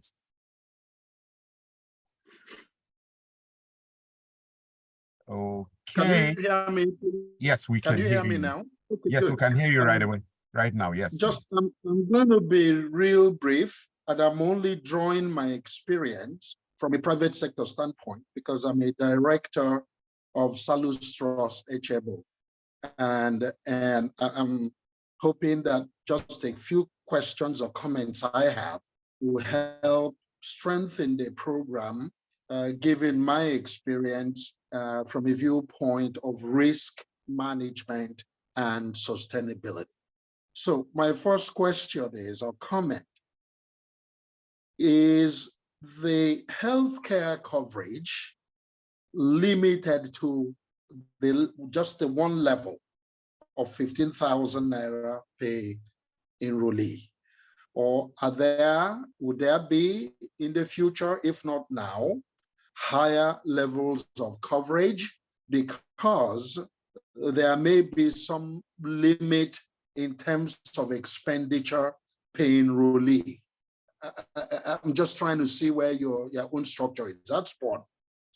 The second point I would like to make is, are we looking to invest in a software that captures all the healthcare providers that have enrolled with the program so as to have online and real-time approvals for people to access healthcare, and also essentially bring integrity to the issue of billing, because that's where the huge risk is. And if there's integrity in the billing process by the service providers, it will also help ensure that you pay them on time so they can continue to deliver the service. I go to the next point.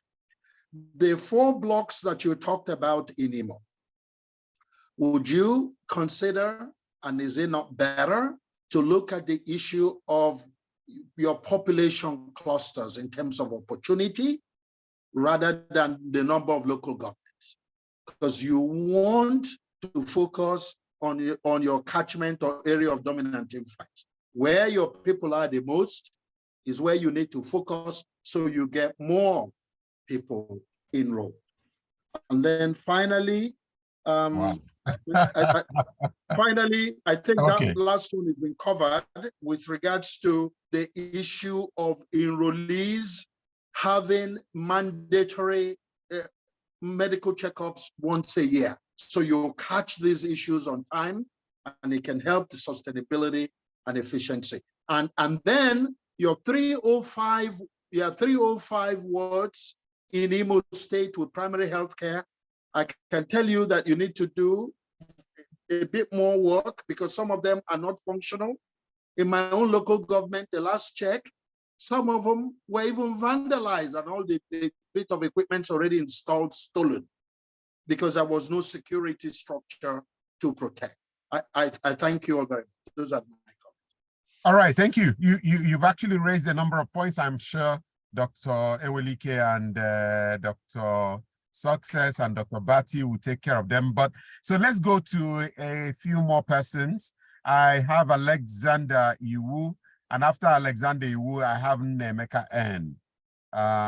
So Alexander, please take it away.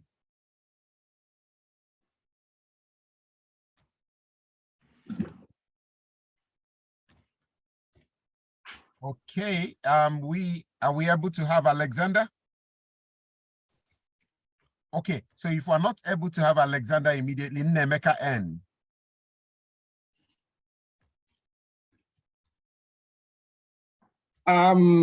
Thank you, everyone. So that N is Nwaka. So my name is Nemeka Nwaka. Okay, yes. So it's been an interesting presentation, and I think one thing you would find out is that most of us in the diaspora are interested in this project. And another thing is that most of us are also asking about quality and sustainability. Now, this is because these areas we are specific about are what we experience in our workplace, in our daily lives. And again, when you want to talk about healthcare, we want to bring our experiences to bear.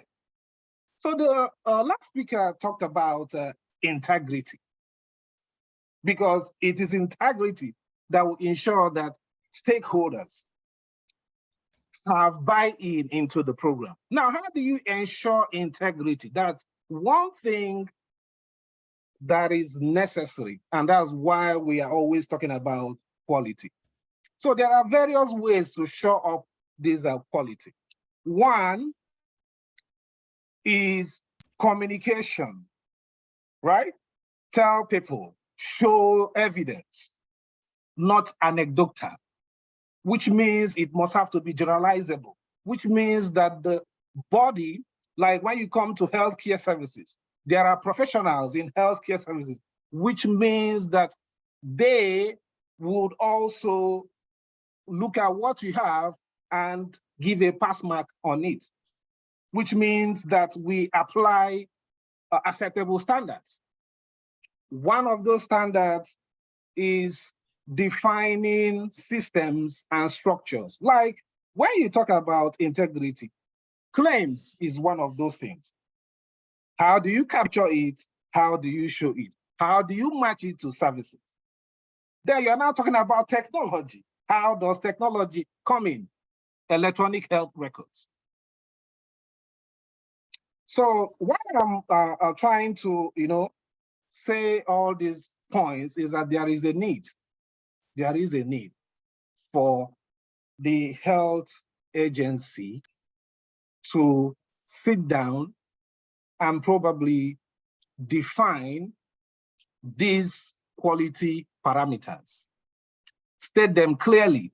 Also state clearly what infrastructure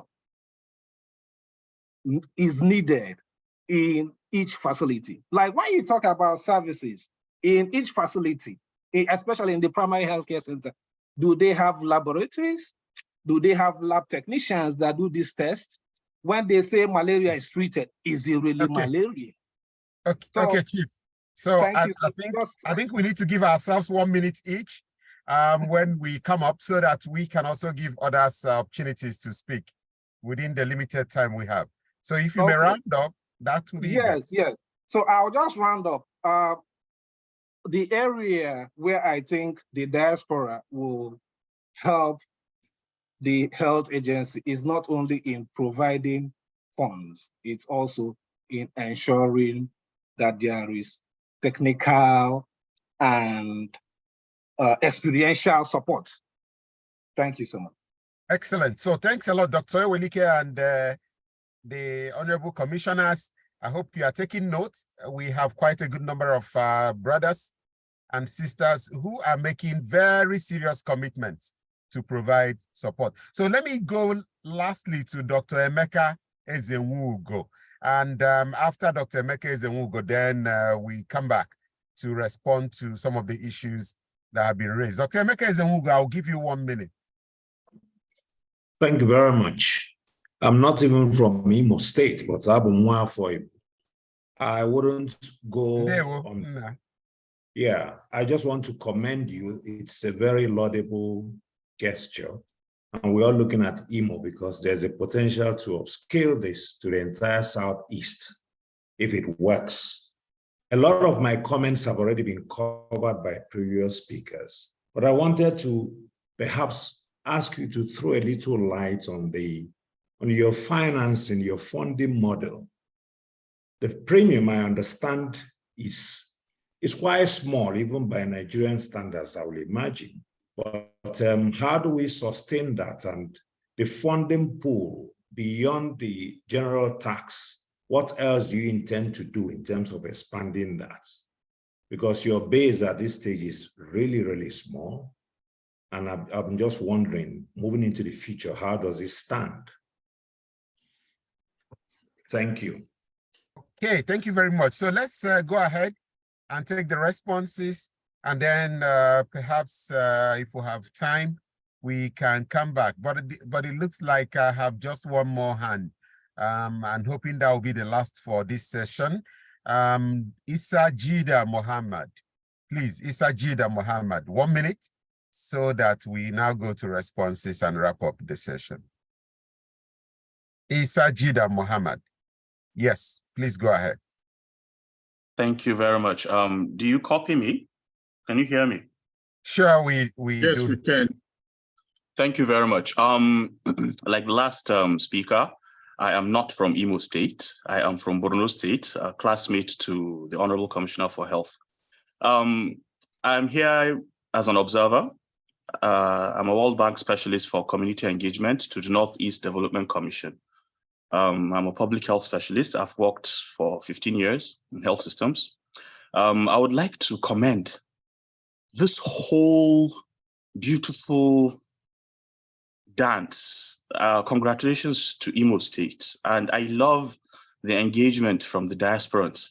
I love how people who own their own HMOs are giving very, very constructive input. So thank you, well done.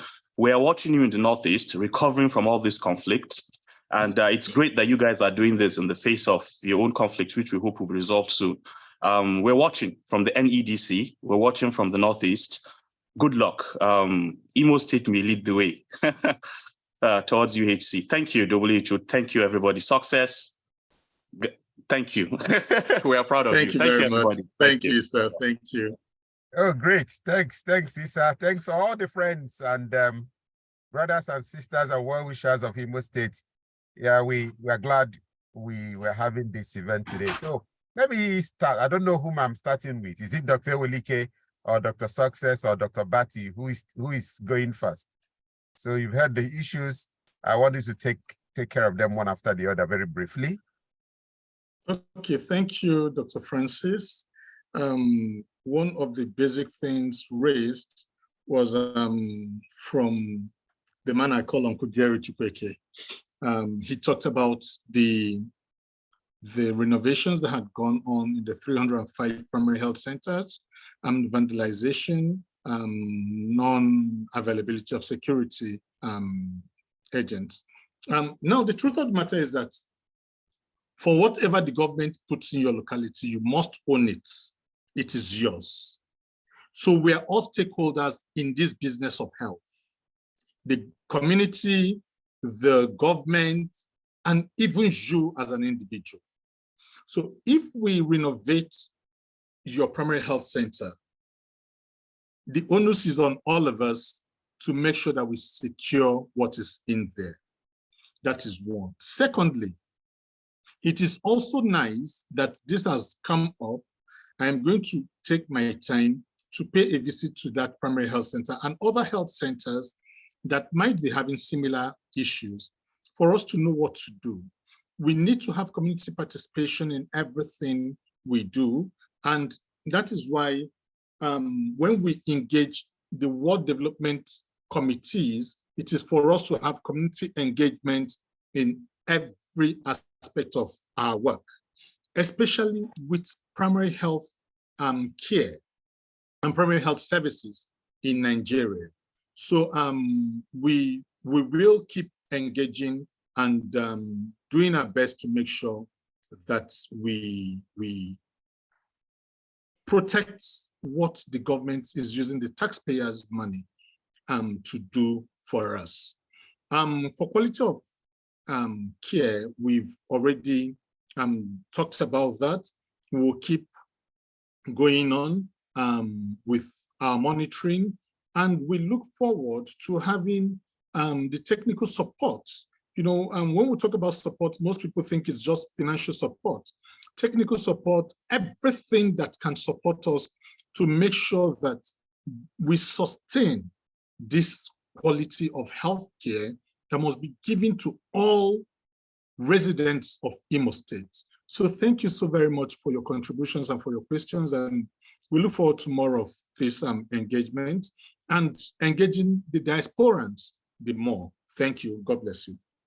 Yeah, thank you. Thank you so much, Honorable Commissioner. Yes, Dr. Ewelike, I can see you're itching to also handle some of the issues raised. Okay, thank you very much, Dr. Francis. Let me start with what is covered. The Imo Care Benefit Package, it's a very good benefit package considering the mobility pattern in the country and in the state. A lot of work went into it to be able to determine what should be covered and what shouldn't be covered. And it is just a little bit above what is in the standard benefit package in the country. And just a little also bit lower than what is covered by the National Health Insurance Authority. So the benefits are quite encompassing. It's something that that covers the broad mobility pattern within this locality that we operate. I agree that most people think that health insurance is only for when people are sick. No, the Imo Care standard benefit package covers routine medical examination. And it is in this routine medical examination that cases can be picked up and be managed so that it doesn't even move to the secondary level or tertiary level of care where the cost burden will be higher for the agency. So the agency also encourages routine medical examination, which is part of what is covered. Optometry and dental care, yes, they're all covered. As a matter of fact, we even give lenses, not entirely low price spectacles, but spectacles that will be enough to ensure that the person sees very well when there is a need for refraction or something like that. We also cover dental care. The dental services are covered on the Imo Care standard benefit package. Somebody asked, I think it's Uncle Jerry, on the issue of 15,000 and considering our pool size, whether it will be able to be sustained. The truth of the matter is that considering the number we have received so far on Imo Care, we've never been able to scale up, or how do I put it? We've not been able to start full service delivery for Imo Care. The payments we are doing through Imo Care is for the BSCPF because we are using secondary service tariff for BSCPF on the Imo Care.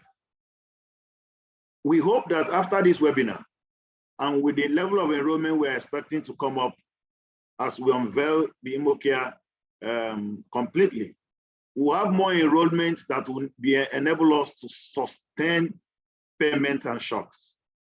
So we can't go with the number we have currently. Just like you had His Excellency said on the issue of the formal sector, we also needed the formal sector to form the baseline in the facilities that we have accredited.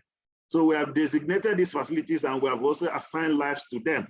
And the Imo Care lives will just be a top-up to all the facilities we currently have and the lives we've already given to them through the formal sector program.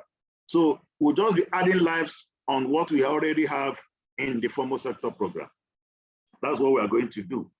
But if we're able to get the support that we require and get the broad-based population enrollment on the Imo Care, it will be able to cross-subsidize no matter the level of risk, because we're looking at 85% of 5.4 million people, which is a huge population. So if we're able to enroll even 50% of this population, we will be able to cross-subsidize based on the costing we have done so far.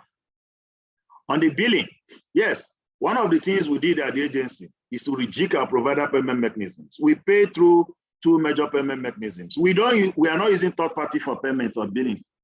Right. We're not using third party. The reason being that this is a social health insurance program, and we want to minimize costs and ensure that the social protection that is expected from a social agency, that the people get the maximum benefit from it. So we pay virtually on two provider payment methods, capitation and a modification of the IDRG we have done. And people will ask me, is it working? For all the BACPF secondary services rendered so far, apart from those rendered in the month of July, we have paid. And we don't owe providers. So the moment bills are received, we commence payment immediately. So that has worked seamlessly for us. And we've paid secondary services for secondary services rendered so far. We've been able to pay. That's not a problem for us. Somebody asked a question on if we focus mainly on population rather than clustering facilities. You know, this is about insurance. Insurance is about number. It is not all the facilities that will have lives. Because if we give all the facilities lives, we will not be able to make them break even and render those quality services that is expected of them. So it is a cluster enrollment process that we're going to do, where a facility is identified, a certain number that we expect that when he has this number, he will be able to break even, will be given to that facility. And as more enrollment comes up, we'll give to the next facility, and subsequently it moves to the next level. Okay, I'm rounding up. On sustainability and on the LGS, where they noticed that facilities were, during enrollment, I need to make this clarification. During enrollment, there are facilities we notice, for instance, in our local government, and part of Oru. Our OICs helped us. We had to go to some town halls to do enrollment in those town halls. So some of those facilities have all commenced service utilization because people have returned to those areas and people have also started using those facilities. So those enrollments we did in town halls, we have all moved them back to those facilities we are currently using. We may not have it as expected in terms of facility uplift, but what is important is that service is being rendered, people are getting optimal care that is required to make them to be very productive and contribute to the society. Right. We may not have a highfalutin, where I mean, we may not have it as is expected, but with what we have on ground, among the 305 facilities we are using for BACPF, I think we're able to use them to render services. And those facilities, we have developed KPIs for them. I know Dr. Francis may want to develop KPIs for them. And these KPIs include improving on the facilities as capitation comes regularly. So some have started buying signal manometers, some have started buying weighing balances, some have started buying delivery couches based on the capitation that is coming to the facilities. So we're using those KPIs, which we have developed very beautiful indicators we are monitoring across board, which is part of what we deployed during this MIE assessment. So we don't expect to have wonderful facilities across the PSCs, but those facilities, so Dr. Ewelike, I think you can stop at this point. Thank you very much. We advertised this meeting to hold between 2 to 3 p.m., but it will interest you to note that this is 4:18 p.m. And I know that we still have huge interest within this team to continue this conversation. But this is just the first in a series. And I know Professor Maurice will oblige us very soon to have another conversation with this team, and indeed other good-spirited sons and daughters, friends and well-wishers of Imo State on the beautiful work that we are doing in the healthcare sector in Imo State. I think, I'm afraid this might be where we're going to be drawing the curtain for today, but I wouldn't end without reading out the message from our dear erudite Deputy Governor, Professor Placid Njoku. He said, please speak about the provisions of the basic health package and any limitations. And that's what Dr. Ewelike has just done. Furthermore, advertise the healthcare centers approved by the insurance agency. This is a project that must be broadcast all over the state. I congratulate His Excellency, the Governor, for this most ingenious welfare project. And I want to thank His Excellency, the Deputy Governor, for his time and his encouragement and all the support he has granted unto us on this project. There are a number of hands that are up. I'm afraid we are not going to be able to take them. What I'm going to ask is that the Honorable Commissioner for Health, the Honorable Commissioner for Health Insurance, please, on the chart, put down your details, your name, your phone number, and email address so that all our friends, brothers and sisters and colleagues will have them and follow up with you on this conversation.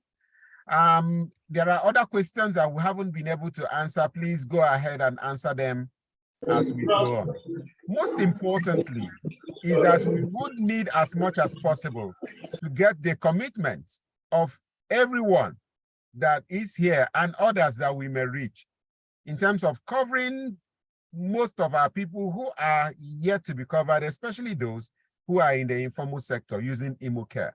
That commitment is what we would need from you as quickly as possible. Like I said, it is only 15,000 naira per person. I have tried it and it has worked for me and my family foundation. I know others, it can also work for you. That money that you are going to use to pay for one person who has fallen into severe illness, and then you pay 1.something million for one person. That same 1.5 million is what you used to pay for 100 people in your community. And it will cover a wider range of services than just that one that will put that person in the hospital for up to 1 month. With the kind permission of the Honorable Commissioner and the Chairman, I would like the Honorable Commissioner to make his last speech for this panel, Commissioner for Health. And then I go to Commissioner for Health Insurance, and then I go to Executive Secretary. Finally, I come to the Chairman before we finally close. Honorable Commissioner for Health, Dr. Success. Thank you very much, Dr. Francis, for this, for moderating this webinar. Before I speak, I want to read a comment from Dr. Uche Ewelike, who wrote from North Carolina. He said, thank you for the invitation, great program, an initiative to provide accessible and affordable health care to Imo citizenry. I congratulate you and the governor on the success achieved so far. How do we increase diaspora engagement to improve coverage and penetration of this initiative? Dr. Ewelike, this is all we've been discussing here. We've asked for your assistance, your group, your foundation. Choose your population that you want to cover. Technical assistance, financial sustainability is all we're talking about here, because we need to really achieve universal health coverage. And I want to assure you, and the governor has also assured everybody, of political willpower for us to have sustainable financial management in the face of this post-subsidy removal, which has given and hit deep on Nigerians, especially Imolites. I want to thank everybody, all the panelists that have been here. I want to thank all the attendees, especially I have looked through the participants and I've seen quite a number of my classmates who have joined, and I really want to appreciate my medical brothers and sisters for coming along.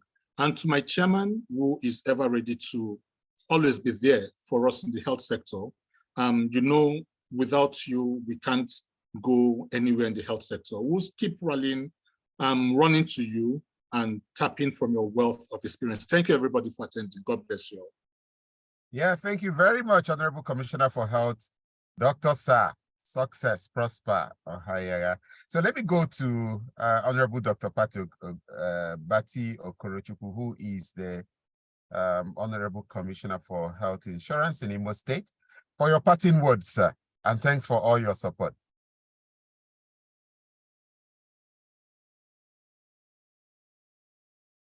Dr. Okorochukwu, sir.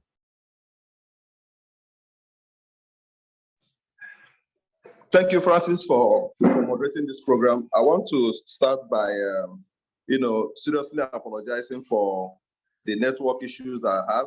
I practically went to the streets so that I can actually get connected, but it didn't really work out the way I thought it would have.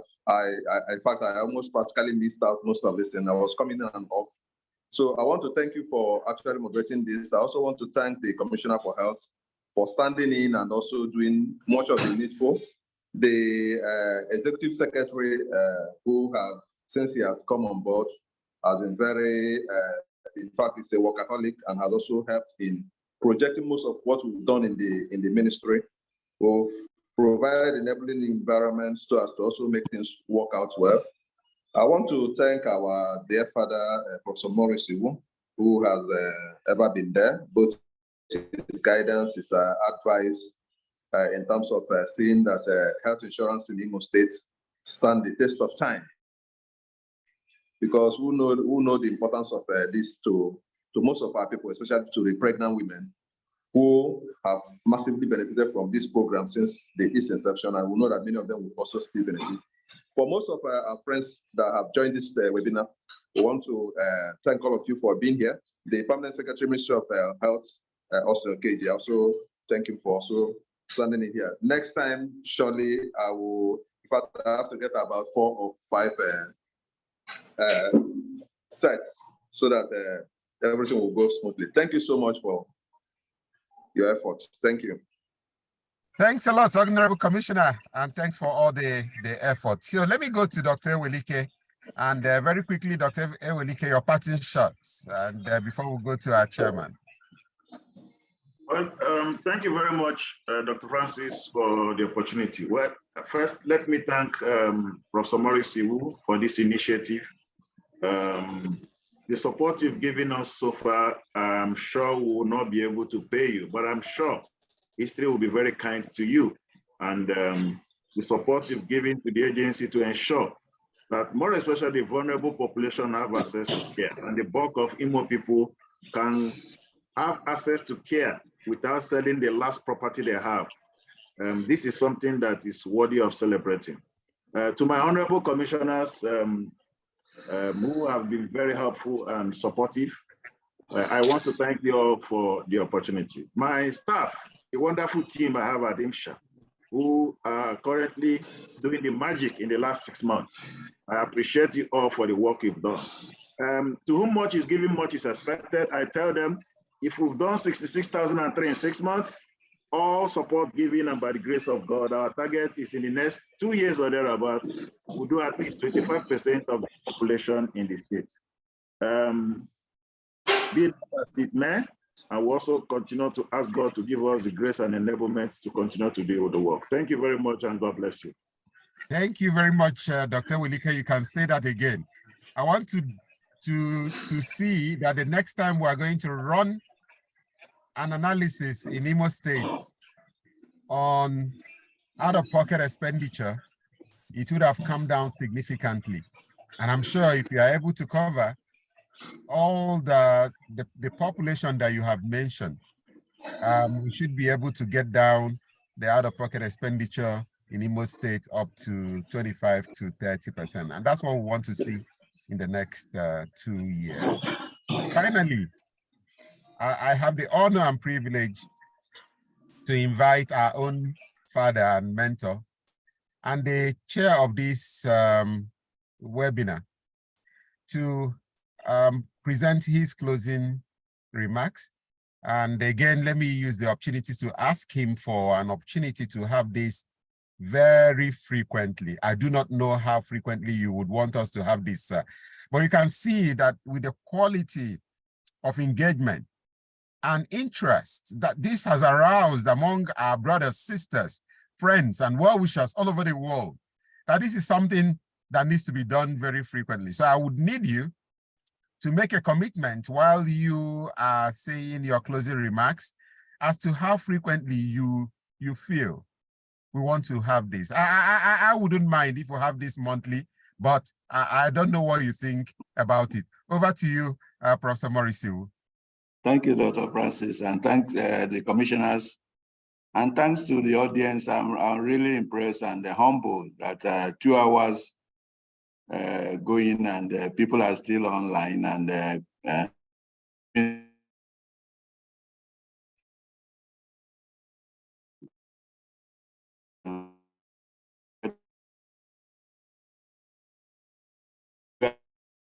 if we don't have a good enrollment, that the program may not be able to be sustainable.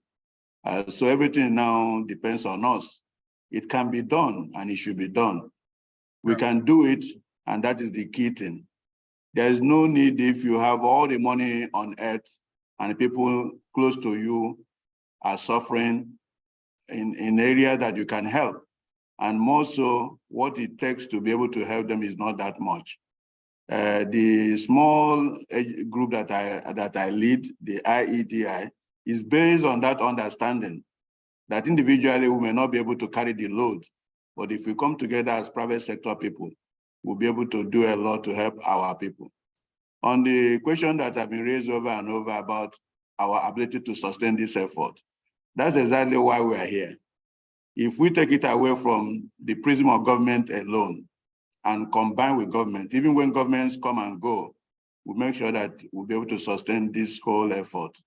I want to thank all of you and plead that those of us who have the wherewithal to help the less privileged should make that commitment and sacrifice.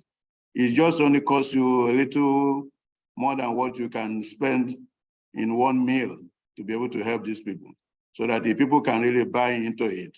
It will go a very long way. We are going to have some webinars from now and then.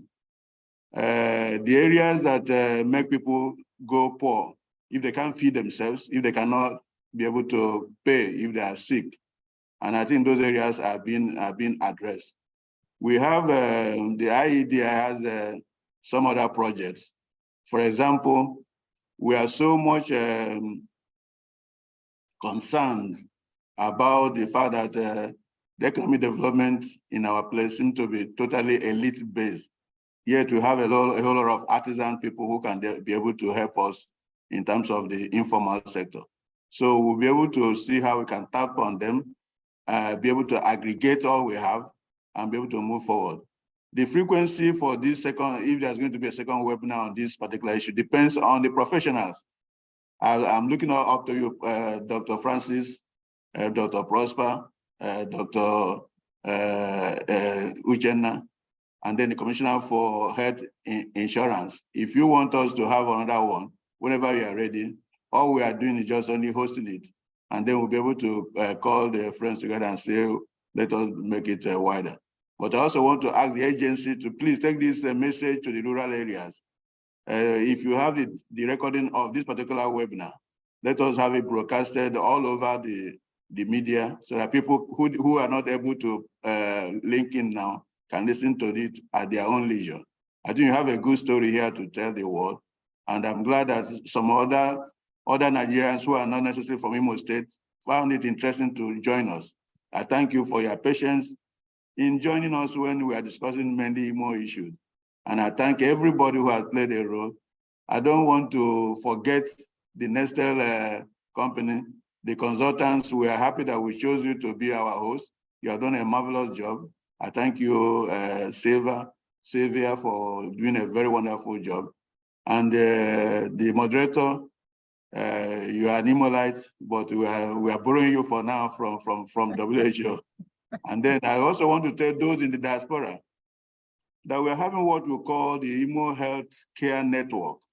What it means that it doesn't matter where you are based. Once you are from Imo State or you're interested in Imo State, that you'll be able to join a network where you provide whatever expertise you have.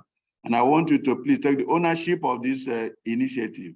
If there are areas you think that they are not doing well, please volunteer your comments, volunteer ideas so that they can be able to improve.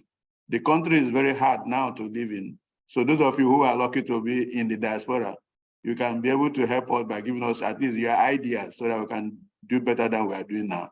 Once again, thank you all for attending and thank you for participating. On behalf of the IEDI, I want to say thank you all for coming to this webinar. Thank you again. Wow, thank you very much, the Honorable Chair of this webinar and the convener of IEDI, Professor Maurice Iwu. I think this is a good time spent, 2 hours and 34 minutes, and we still have 60 people on this call. Very interesting. So I hope it was a time that we spent well, and I hope that everyone who joined this webinar had gained 1 or 2 things. But most importantly, our hope is that we have touched those who are here and others to be able to join in building a new Imo for ourselves, for our brothers and sisters, especially for those who are not able to provide for themselves. In the coming weeks, we are expecting that through the support of Professor Maurice Iwu, will be able to get all the members of IEDI to make this commitment. The honorable commissioners and the executive secretary are here. They are ready to be able to follow you wherever you want. And for our friends and colleagues that are outside of Imo State, who are not even from Imo, we welcome all the support that you can give us. And finally, to the health-loving executive governor of Imo State, distinguished Senator Hope Uzodimma Onwa, and his very erudite deputy governor, Professor Placid Njoku, want to thank you for all the help you have provided to the health sector in Imo State. From the development partners side, the WHO supports member states to achieve the healthcare they need.